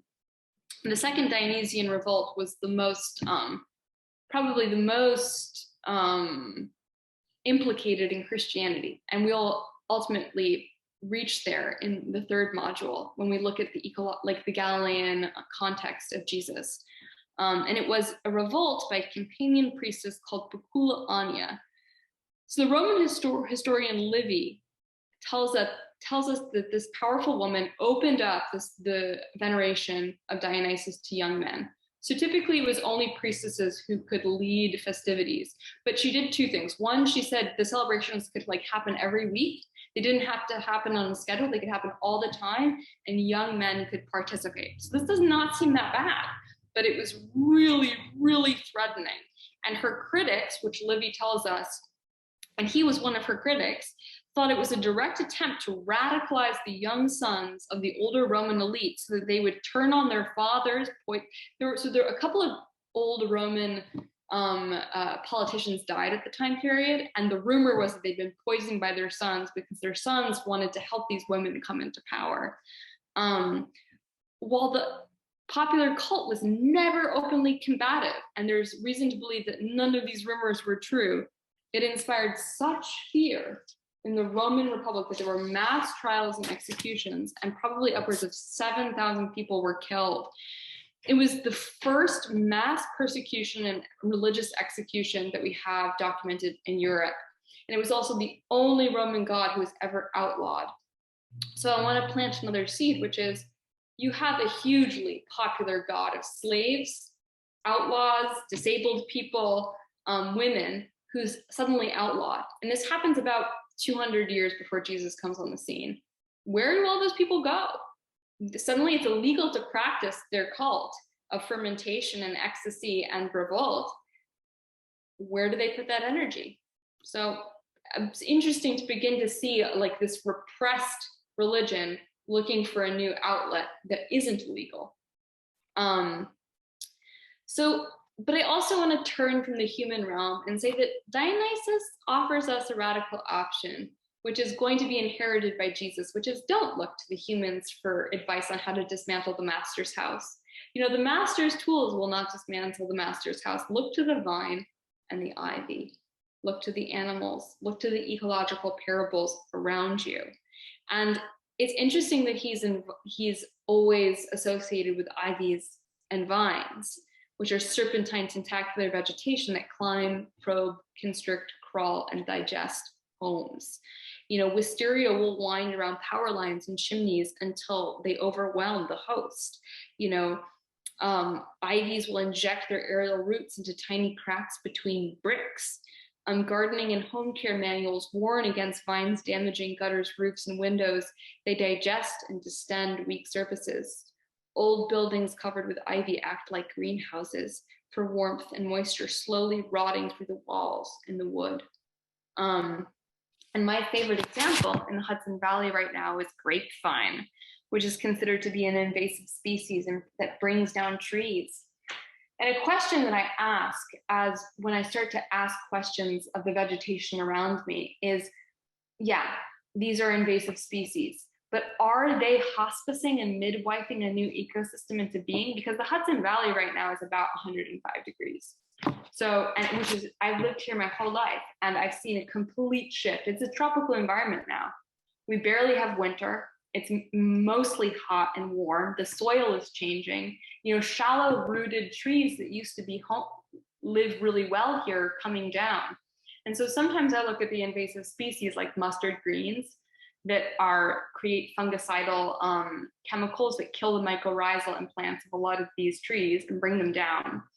And I say, are you bad, or are you doing something on a scale so much larger than I can see in my human lifetime? Conservation is oftentimes very colonial in its idea of a fictional climactic ecosystem, but the truth is that plants are always migrating and always changing and moving, and that ecosystems are resilient only insofar as they can adapt to changing circumstances. And I'm going to include in the resources Enrique Salmon, who's an indigenous scientist and anthropologist, his take on kincentric ecology, which is that ecosystems are healthy in their ability to adapt, and their adaptability is enhanced by their biodiversity. So the more species that are involved with each other, the more able they are to respond to anthropogenic and human disruption and to freak weather events and changing climates. And so I think that Dionysus turns us towards these stories that are happening on ecosystem scales rather than in human bite-sized scales. And so if Osiris and Dionysus teach us anything, it's to think like a river, and not even to think, because that's such a Eurocentric brain chauvinistic perspective. It's like, feel like a river, feel like an ecosystem. What are these vines and ivies really doing? Are they digesting the master's house? Are they making new soil? We haven't rotted our stories in a long time. And because we haven't rotted our stories, nothing new has grown. What does it mean to rot your stories, to hospice them? I also recommend Vanessa Andreotti's book on actually hospicing modernity, which is an interesting practical way of thinking about this within academia and our own lives. So I want to end here, open it for discussion, but I want to give 2 exercises so that we can begin to practice within the space of these 6 weeks and within the space of each week. So if we've learned anything from Dionysus, from Osiris, from these theriomorphs, it's to collaborate with beings that are not humans and to create connections that are decentralized and are mycelial. So I'm teaching this course and sharing information, but I'm sharing it from the perspective of a lover. I love this information, and I am not an authority, I'm a lover. And so I situate myself as a lover. And I want to offer that if you come out of this course learning anything, it's to not learn from human beings. It's to create a mentorship with another being. So I am opening up a space that in the next 6 weeks, I want you to pay attention to where you are. You know, if you're disabled and you can't leave, it could even be your bedroom. You know, I have serious health issues, and sometimes my radius of movement is highly constrained. So think about where you live and exist, where you breathe daily, and start to notice what being shows up regularly. Is it, you know, maybe if you're stuck in your room, it's a potato bug. Maybe if you're ill, it's a candidal infection on your skin. There's no purity here. You know, we're not looking for a charismatic, beautiful being. We're looking for the being that actually wants our attention. I mean, I think a good example is, you know, in this culture, we're very focused on gurus and cults of personality, but that hasn't gotten us into a very good position. And it might be more interesting to start looking for a mentorship from other beings and from places. And at the start of the pandemic, I was in a moment of real inquiry. And instead of turning to another teacher, I started to go sit on this park right behind my house. And I kind of wanted something sexy to show up, like an eagle or a fox, some animal that made me feel sexy and like I was learning something really like pithy and sharp. And let me tell you who actually showed up. And they had to show up 30 times before I woke up to who was showing up. It was a woodchuck. It was a big, fat land seal, is what I call them. By the way, they have to dive in and out of their holes. And this woodchuck would show up and I would say, no, it's not you. It can't be you. And then the woodchuck would show up again. And they started coming close to me and letting me touch them. I started feeding them. And I finally started to realize that, you know, you don't choose your mentor, they choose you. And they choose you often through humor and through poking you.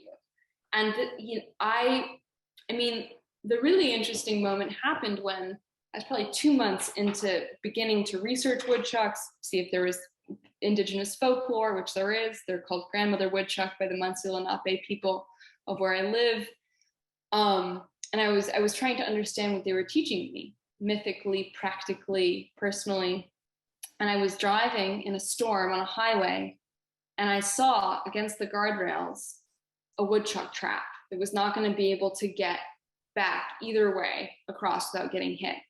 And I see a lot of hit woodchucks, so I knew this guy's destiny. And I didn't think, because I was so primed for woodchucks, I'd spent 2-3 months being primed by them, that I stopped the car on the highway, I jumped out, I went like this, and the woodchuck jumped into my hands, and I ran across the highway, almost got hit, and put it in the woods. And it was this moment where I thought, what if my whole life was not about what I thought I wanted, but about this one action? What if it was all about priming me for the woodchuck? And so I think that we can begin to see that we are not main characters. We're those stick figures in those cave paintings that are parts of webs of relationality, where the part we're playing in a story may be a very small part, crucial, but not about our individual aliveness. It's about that general enlivenment that I started this with. So I wanted to start by saying, throughout these 6 weeks, please come and share in the discussion section, in the Discord, about the beings that are showing up in your life and what they're asking you and what questions they're bringing up for you. And one other exercise, and I'll include the actual piece that it is in, I'll send that around later today. It's called a species lunation, which is another way of beginning to flexibly think with our whole webs of kinship, which is, and there are 2 different ways you can do this. One is, so a lunar cycle is 28 days. So that's 28 days of change, because on every single day of that cycle, the moon is a little bit different. And so one version of this exercise is, for 28 days, what would it be like to try and think like another being? Maybe it's a willow, maybe it's a tardigrade. And this inquiry can look very different. It can mean you can read scientific articles, it means you can read folklore, maybe you could just ask to dream with them. If it's an actual being, maybe you go spend time with them. If it's a plant, maybe you sleep with the plant underneath your pillow and you ask for dreams. And to begin for 28 days, just to see what it would be like to lunate through a different consciousness. And if you want, there are around 13 moons in a year, and you can create a circle of the year that's not about, that linear calendrical process through your schedule in your workday. That's more about, what are 13 different beings I can be? What if each month happened not alongside the culture, but alongside another being's consciousness? And if you want to do a shorter, simpler version of that, and a year-long species lunation feels like too much, you can also do 28 days of 28 different beings. That you can, for 28 days and 28 different moon phases, different incremental moon phases, you can pick a different being to research each day. And when I say research, whatever research looks like for you. Research can be putting your body somewhere. I think we actually downplay how intense it is to actually just let your body be researched by the world. Let that research come in rather than like extending it out. Let the weather play you like an instrument. So a different version of a species lunation is for 28 days, to investigate and to be investigated by 28 different beings. And if anyone wants to do that and share what comes up, I would love to hear. I am right now in an investigation with chicory, as I mentioned earlier, and I am really sitting with chicory right now. So I think we're at 2:09, and I am going to, okay, how do I stop screen sharing? Okay, stop share. Here we are. Hello, everyone. And I want to open, I think in the upcoming sessions, we're going to use the discussion section after each lecture to share and to compost and to actually talk and to bring our questions. Because at the end, we really want to create a gospel that's composed of questions. So the more questions we can ask, the better. But I want to open up this space in this session, knowing that there's been a lot of information, and open it up to any questions you want to ask in any discussion. And please feel free to unmute yourself. Going forward, I'm going to say that we should probably interrupt each other. And this is the only lecture I'm going to give that's just me monologuing, because it feels very unnatural.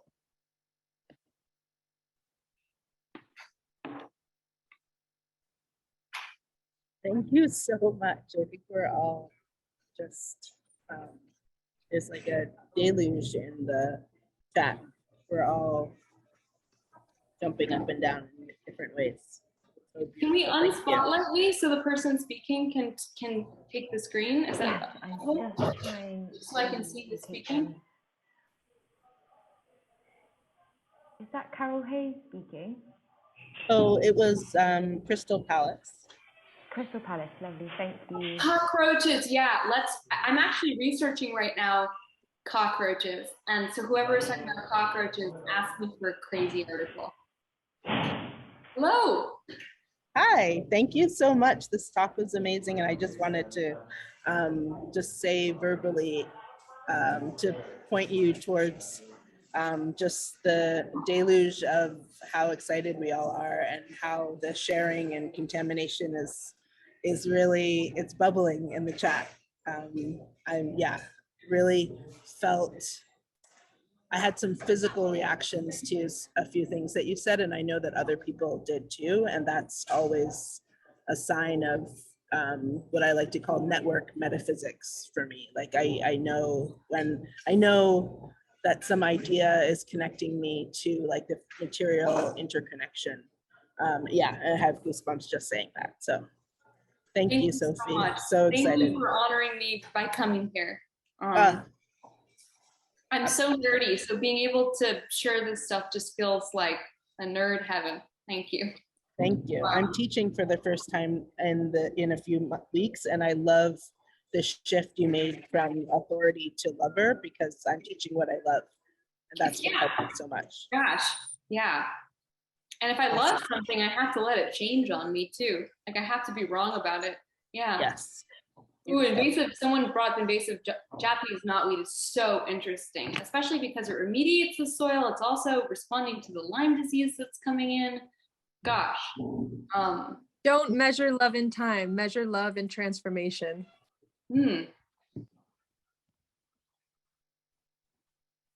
Wow. Love that.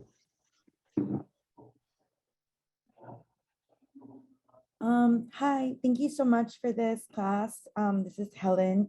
I thought I heard that you said you had advice about roaches. Oh, not advice about roaches. I have no advice about roaches. I just have information about roaches.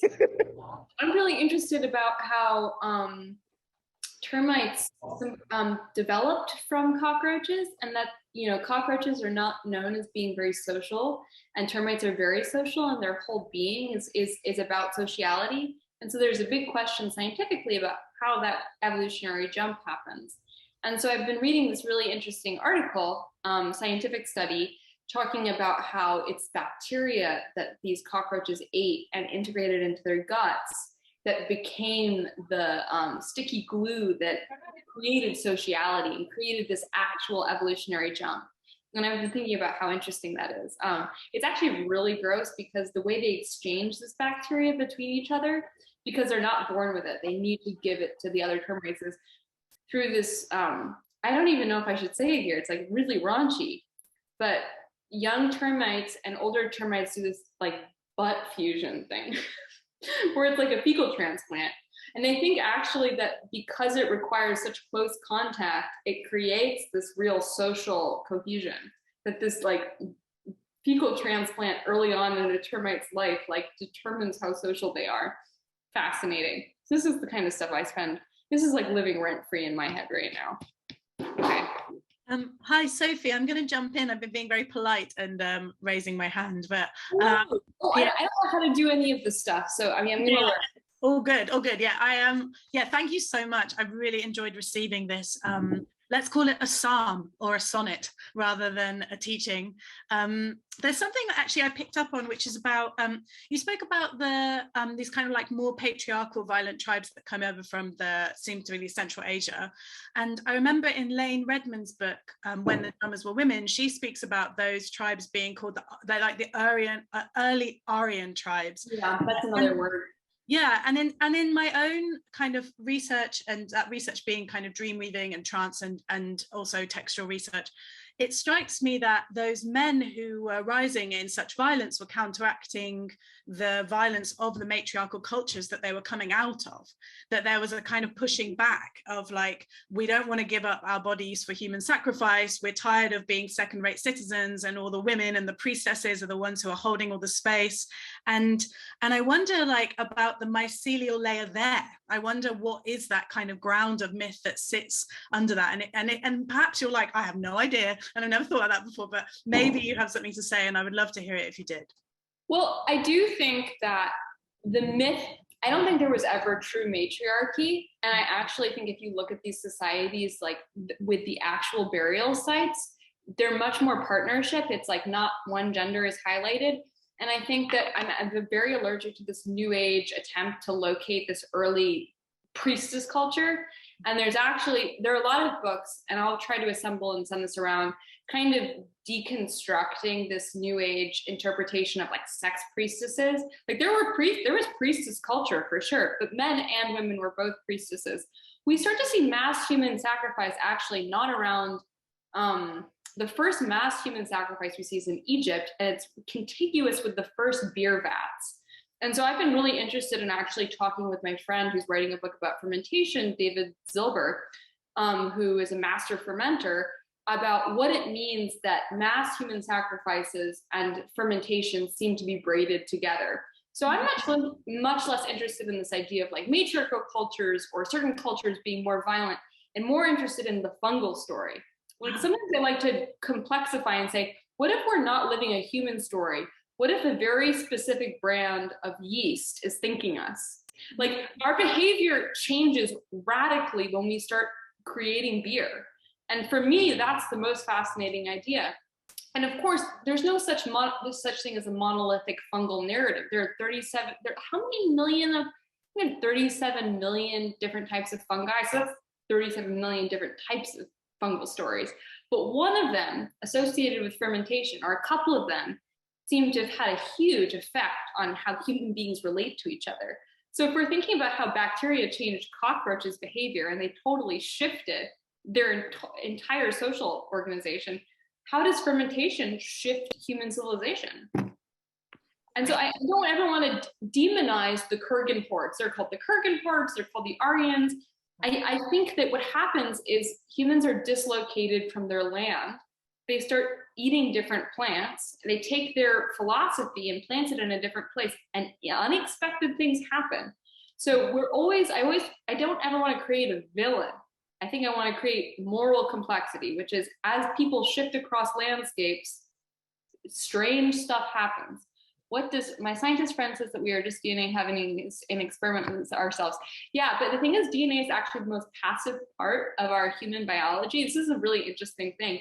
And there's a lot of question about like actually what's doing the action in DNA replication. So I sometimes think that we give DNA too much. Rupert Sheldrake's probably talking about this in his course. We give DNA way too much power. We make it into this homuncular version of ourselves. Like we actually think of DNA as being like a little version of ourselves, like creating a little cooking experiment. But it's actually just this kind of like passive piece of material. Okay. Yeah, Botany of Desire is a great book about plants and fungi thinking us. I love that book. I think there's also Yet Untold Terrain of Trans-Queerarchy, which feels most natural. Yeah, I agree. I think that there is, that's why I'm trying to focus on trans species beings rather than on like matriarchies and partnership cultures and any of these kind of like stable identities. Is we're much more like these ecosystems where plants and orchids and mycorrhizal systems and soil and dead bodies and microbial colonies are all interacting. Like, what gender is that? What do you call that? Okay. Yeah. Hi. Mm-hmm. Oh, hi. Can I share an interesting, I don't know, Please. experience or Yes. not about mycelium, but one, of course, I'm a super fan and I'm a librarian, so research of all kinds is just my dorkness. I appreciate you so much. Thank you, Sophie. But I was recently spending time up with my parents who live on Anishinaabe Ojibwe land up near Lake Superior. And my mom, who is a naturalist and a beautiful person in love with nature, was very annoyed that these tortrix moths, these leaf rollers, were in a basswood tree directly above her deck, and they are basically pooping on her patio table. And my stepfather, who is worked for, he's a forester and a conservationist who's worked for the Forest Service all his life, basically said, you know, there's no way we're cutting down that tree. This is cyclical. Like, they're not, you know, they're just part of this relationship. And he knows, you know, how to identify which trees, you know, are dying and need to be cut down, and how to do it appropriately. So I've been watching this now for this entire season, and my mom coming to terms with the fact that it's okay that they're, you know, shitting on her patio table. But I just wonder if like that kind of like insect tree relationship kind of, well, I don't know. It was just something that resonated with me, what I was thinking about you, asking us to think of examples of communing with, you know, non-human beings. So thank you. Well, thank you for offering this. And I mean, I think the problem is it's not even like about just letting be. It's also, you know, sometimes if you just let a infection run in your body, it will kill you. And you know, it's not that that bacteria wants to kill you, it's just doing its thing. So it's all about these antagonisms that are sometimes mutualisms, that are sometimes you have to fight back against, sometimes that it's all about friction.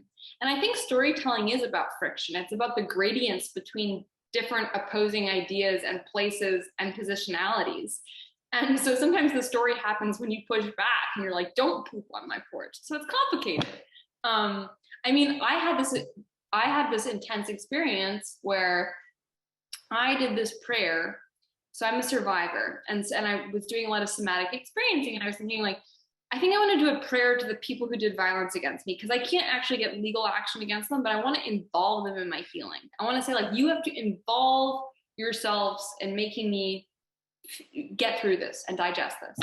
And the next day I woke up and I'd had a housemate move in, and he had brought with him old rugs, and he brought in an infestation of, I kid you not, over 1,000 pantry moths, unclothing moths, both. There were 2 different types of moths.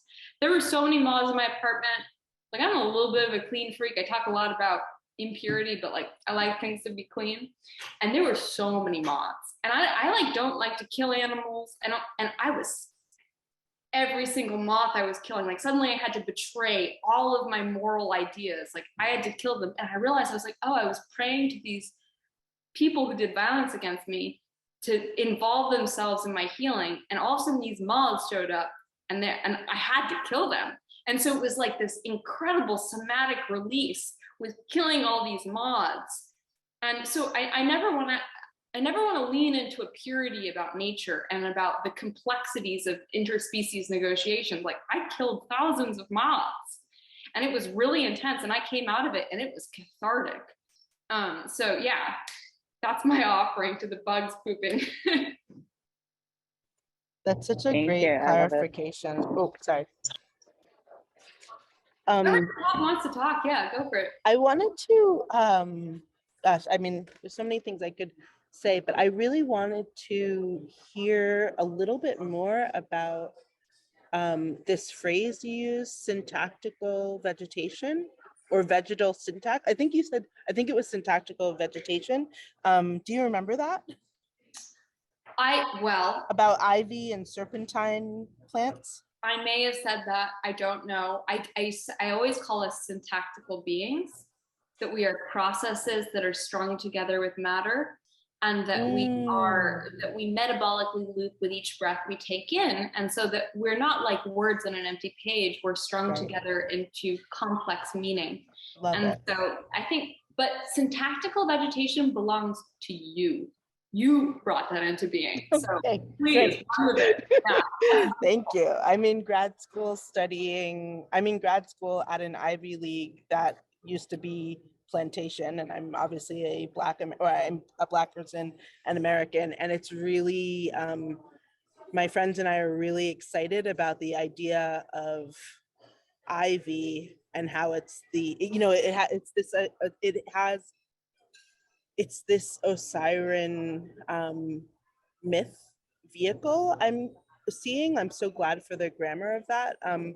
because it's, you know, it's the thing that these schools decided to distinguish themselves and like make boundaries against community around, right? And there, it's like there, it's the violent, it's the symbol of the violence they do, but it's also a wild, you know, quote unquote, architecturally compromising, you know, the very thing that they're holding on to will like literally undo the structures, you know, and it's, we're really excited about that. I'm at Brown University, and it has all these like weird, the graphic language of Brown is not taken care of very well.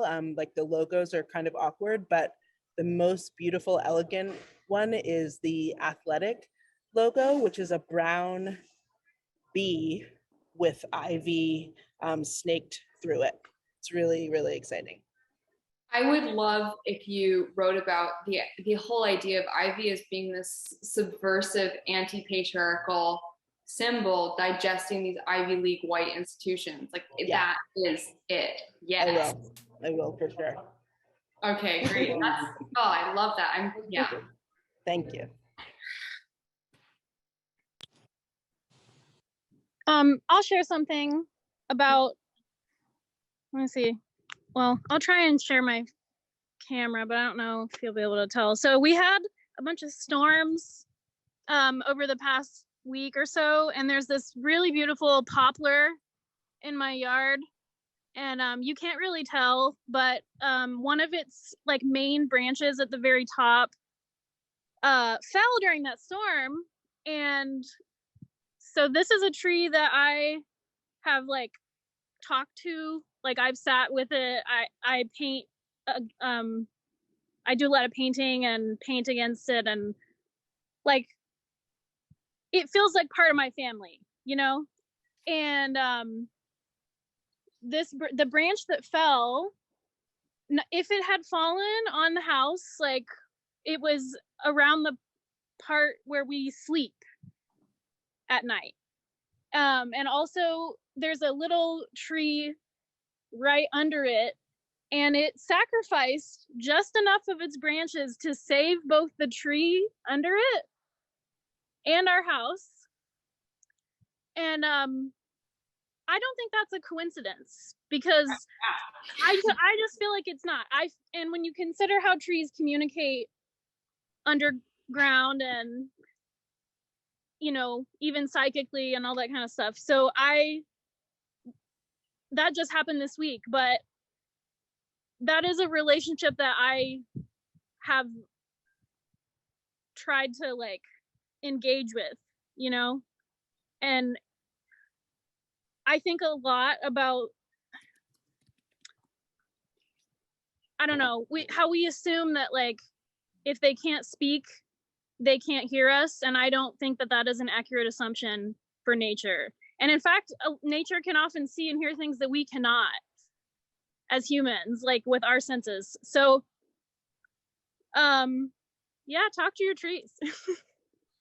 Definitely. And I mean, I believe that on like a deeply spiritual, metaphysical level, but we're also just in terms of sheer material reduction of science proving that plants hear and and smell and sense. I mean, the work of Monica Gagliano, I don't know if people know Monica's work, but in her work and her book, Thus Spoke the Plant, you know, she has been, so she dreams, she's a real biologist, a real scientist who's made groundbreaking discoveries about how plants have memories and they hear water and grow towards water. She's discovered all of these things, but the way that she set up these experiments was through dreaming with plants, through asking plants for direction on how to do these experiments. So she's providing this real material reductionist, quantifiable data that plants can hear and they can smell and can do all of these things differently than us, but they can do it.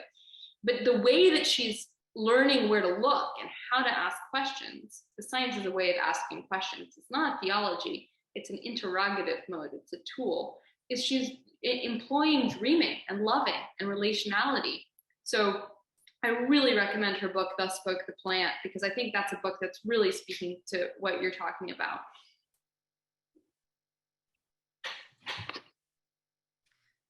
Hi, Sophie. This is Carol. Can you hear me okay? Yes, I can. Hi, Carol.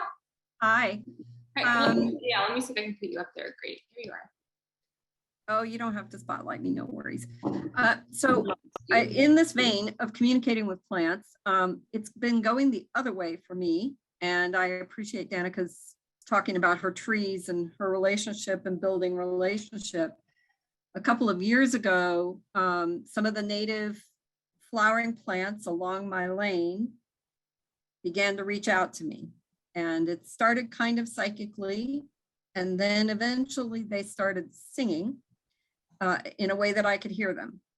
And so I've been, sort of literally cultivating this relationship with them. They only, of course, bloom in the summer when they are in bloom, but then also just when they're emerging, when they're alive and I can see them and I know that they're present again and going through their cycle. So this summer, same thing again. They've just emerged in July and, just begun to flower and I welcomed them and greeted them and they greeted me back. Now, here's the interesting part and the part that I'd like for you to comment on. Not that flower singing isn't interesting, but beyond that. So my mother recently passed away and in the process of, working through her departure and transition and bringing that part of my ancestry back into me, I acquired a book about the lineage of my father's family, who was disrooted, like many of us in the Americas, are disrooted from our lineage and our place. That book traces his family back to its land, their land, and in it is their family crest, and the family crest has a field of bellflower on it, blue flowers on a white background. When I looked up the significance of that flower and what it meant to people, I also found the image of that flower, and the American version of that particular flower is in fact this flower that's been communicating with me for the past couple of years. And so I wonder in this exploration how we in fact can go back into time, assuming, this is not linear, and in relationship with the people of our lineage, the place of our past and our ancestry and the plants of that place and the trees of that place that were, revered and venerated and worshiped, and how that we can make these connections in this present time that we find ourselves in and heal those relationships, not just within our own ancestry, but for all of us from a mycelial perspective. And I wonder if you have, thought about this or examined this in any way. Carol, I think you've just outlined the whole course. And also you've shared something that's really important, that we normalize these experiences of synchronicity and of receiving messages in these kind of, I think that ancestors, the spirit realm, whatever we want to call it, the other element of life has a good sense of humor, that it can communicate with us through bumper stickers and through books and all of these things. And I heard a great talk, or a little snippet of a talk by Bronte Velez, where they were saying that, synchronicities and paying attention to these ways that these patterns arrive is actually like a very ancient way of tapping into exactly where our ecological niche is and what we need to notice. And that synchronicity is a way of finding our ecological niche. So, but yes, I think for me, here's something. So I come from people who have probably practiced some form of Catholicism or Christianity back for generations and generations. And that Christianity is planted in Galilee, in Israel. And I live in the Hudson Valley. So I'm interested in accessing the plants and the herbs and the practices of my people through England and Ireland and Scotland and France and Germany, that we're also translating the plants and the animals of Galilee, and then looking at how those relationships and those ecological pieces of information teach me how to ask the plants where I am now questions. So a great example is we're going to be looking a lot at invasive species and mustard greens. And Jesus Jesus teaches a lot about mustard seeds and greens. Now there's a very different species of mustard greens here that are invasive and that everybody hates, that are a weed, and that they're bringing down these trees. And so I'm using my lineage, my Christian lineage, to start asking questions of the invasive species in my land. So I'm like, okay, these stories have keyed me to looking at the unsavory vegetation, the vegetation that no one loves, the vegetation that takes over fields. How can I look at my ecosystem and say, where is the unsavory vegetation that no one loves? And what does it have to teach me? So for me, that's one way that I'm making that connection personally. And we were talking about symbiosis and compost heaps. So these are inappropriate mergers that create novelty, that we are the product of an inappropriate merger. And so I think it's interesting also to combine these things, to compost our experience with our situated ecosystems with the lineage of our ancestors living somewhere else. So yeah, sometimes these inappropriate mergers can create very novel, interesting, healthy ecosystems, narratively, practically, personally. Don't know if that answers anything.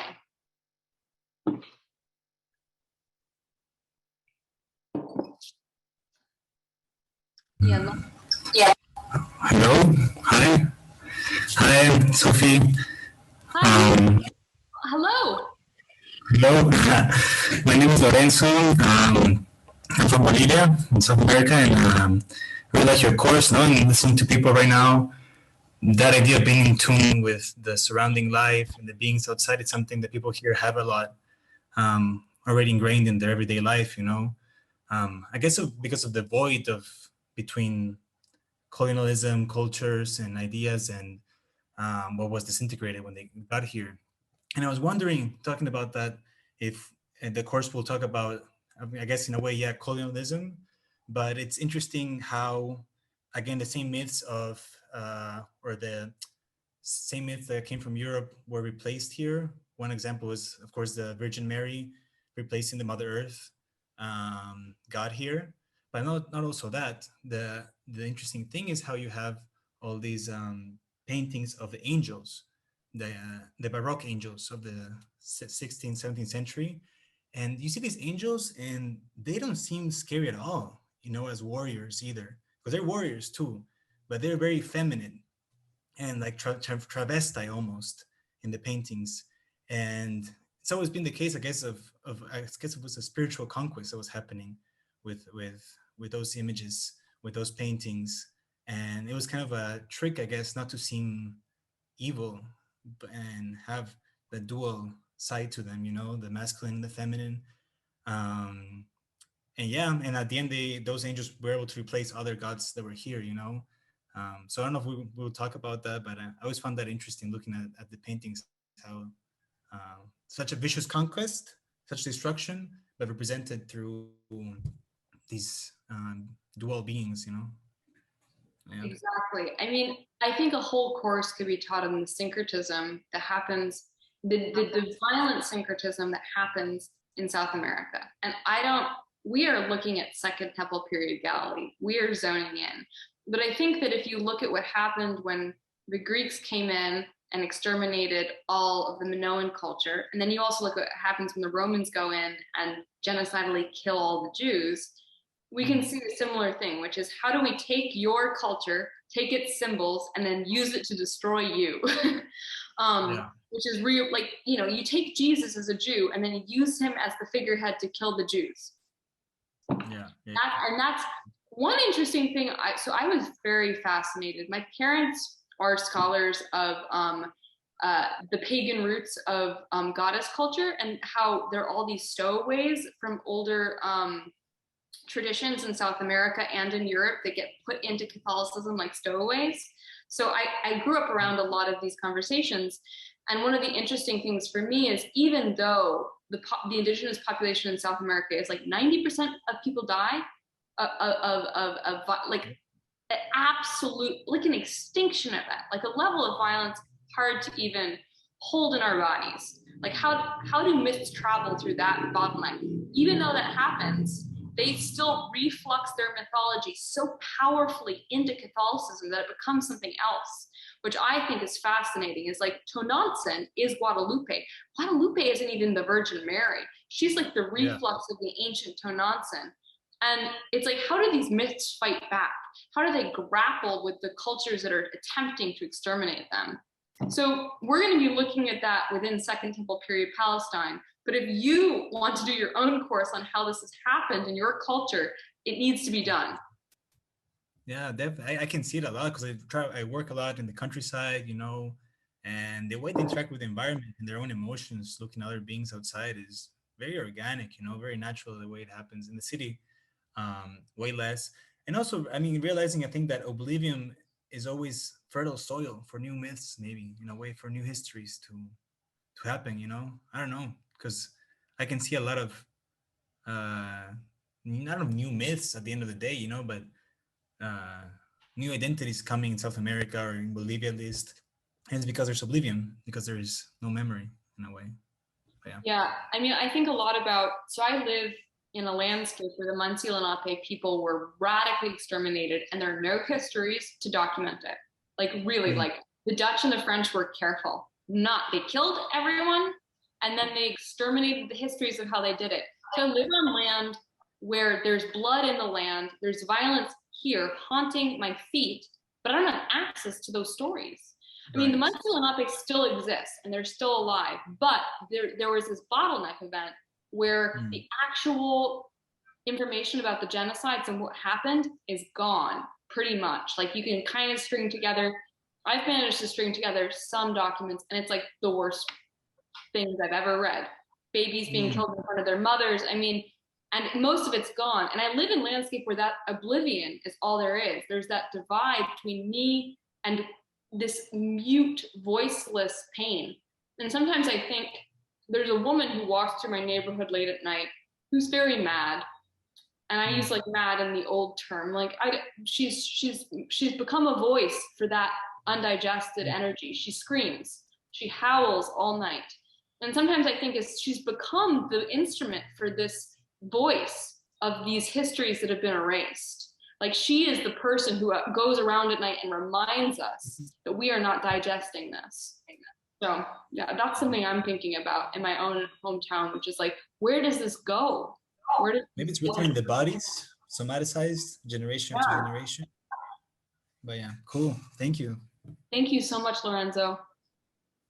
I think, guys, we might wrap it up with maybe one or two more questions because I tend to have an allergic reaction when I'm on screens for more than 2 hours and I am getting very red, which is my version of beginning an allergic reaction. Hi. Mm-hmm. Hi, Matilda here. Hello. There's been so much that's been said and there's been so many interesting things and my head is just buzzing with thoughts. And like I'm just trying to pick like one out of them currently, which is what I've been thinking about a lot, which is atheism. And specifically like this atheism that was born around 1800s of like the idea of the academy and science and how that has been kind of just repackaged evangelicalism of the time, really. How that has to do with uprooting of people, because I'm German. I was born and raised German. Long tradition of killing people in there, if you think about it, and a long tradition of Christianity and different forms of Christianity. And I've been trying to find that idea of like rootedness and finding traditions, and because so much of it has been taken through the Lutheran revolutions and reformations that have changed the way traditions have been perceived. I've just been thinking a lot about that because I've been studying folklore in Ireland, which has this incredible network of oral storytelling reaching back hundreds of years, and it has been slowly like tried to be destroyed. Like there has been an attempt at destruction, and there has been a rebirthing, I think, really of it, because you can see with people with the history of in Ireland with the Magdalene laundries and the amount of death that happened within there, people excavating that, not in the literal sense, but in the finding trees nearby these sites, ancient trees, and finding worship within them and finding a place for rest. A friend was telling of a field where they had buried newborn babies, and they found a tree nearby. It was a hazel tree, and hazel trees are very deeply rooted within the Irish Celtic mythology. It's in the other world. It is the tree of knowledge. And in Irish tradition, you have the rag tree, where you tie something next to a tree as a form of, and when it decays with it, like maybe your wish, it takes the wish into the landscape with it. And along those ideas, and the ideas of, because it's been, the Roman Catholicism has been so in decline here in Ireland, while also there's been this regrowth of other forms of traditions, other forms of belief, of mythology, that is removing itself, I think, from this idea that modernity means atheism. Modernity means there can't be a belief, there can't be a tradition, there can't be ritual, because that is weird, and that's what weird people do, and that's what people do who are not modern. And I don't know, it's a lot of words, really. But I don't know, just thoughts, basically. Sorry. No, this is what this is for. I think we should bring our questions that that have many different hyphae spreading out, that aren't just like two options, are questions that are mycorrhizal systems of openings. So yes, I mean, I think a lot about, the next session is on oral culture, which I'm really interested in. And so I think a lot of what you're saying, we're going to address in the next session, which is thinking about how oral culture is a real somatic embodied experience with a specific place. And when that's continuous, you can really transmit knowledge over long periods of time about how best to live in a place. And Ireland is a place that was protected from the complete devastation of the Roman Empire. And it was colonized by Christianity, but later than other places. So it had a kind of oral tradition that remained intact, like in ways that other places did not, which is really, I mean, I so recommend the work of one of my favorite authors, Mansion Magan. 32 Words for Field is an incredible book about animism in a place where oral culture and oral language is still intact. And I think what I struggle with is I live in a place where my language was not ecologically made to resonate into the shapes and forms of this place. Like if we're talking about sound as being a way of touching other beings, like an actual wave and exhalation, my language was not made for this place. What does it mean to speak to this place in this language? And so that's something I think about a lot, is like when you take a language and you uproot it and put it somewhere else, how does it affect where it is? So yeah, that's just my beginning. So I think we should probably bring this to a close, but I want to offer, please write about this or speak it. Like, you don't have to write, like, this is fascinating thinking, add it. We want this as part of the ultimate gospel. We want these questions as part of our compost heap that we memorialize. Yeah. As someone with autoimmune illness and complex trauma, my body adapted to adapting sensing. Yeah, no, I have autoimmunity and severe genetic illness. So I have allergic reactions to like pretty much everything. But yeah, I had noticed that when I'm on Zoom, it gets really intense around hour 2. Well, I just want to say, thank you everyone so much. I feel like deeply, deeply honored to share this space with you. And thank you, Advaya. Thank you, everybody. And I'm really excited for next week. And so in the time period between now and then, if you want, create your own version of the Welsh Mabinogi and say like, I am a salmon, I am a roebuck, I am a grain of corn. So you create a poem of all the beings you would have to be in order to be a whole ecosystem. You want, create a circle of your species lunation. And maybe if you want, start to ask your ecosystem, who's going to be my teacher? Because it's not going to be another human being. And keep a sense of humor about who's actually going to show up. So thank you everybody so much. Bye. Thank you. Thank you so much, Sophie.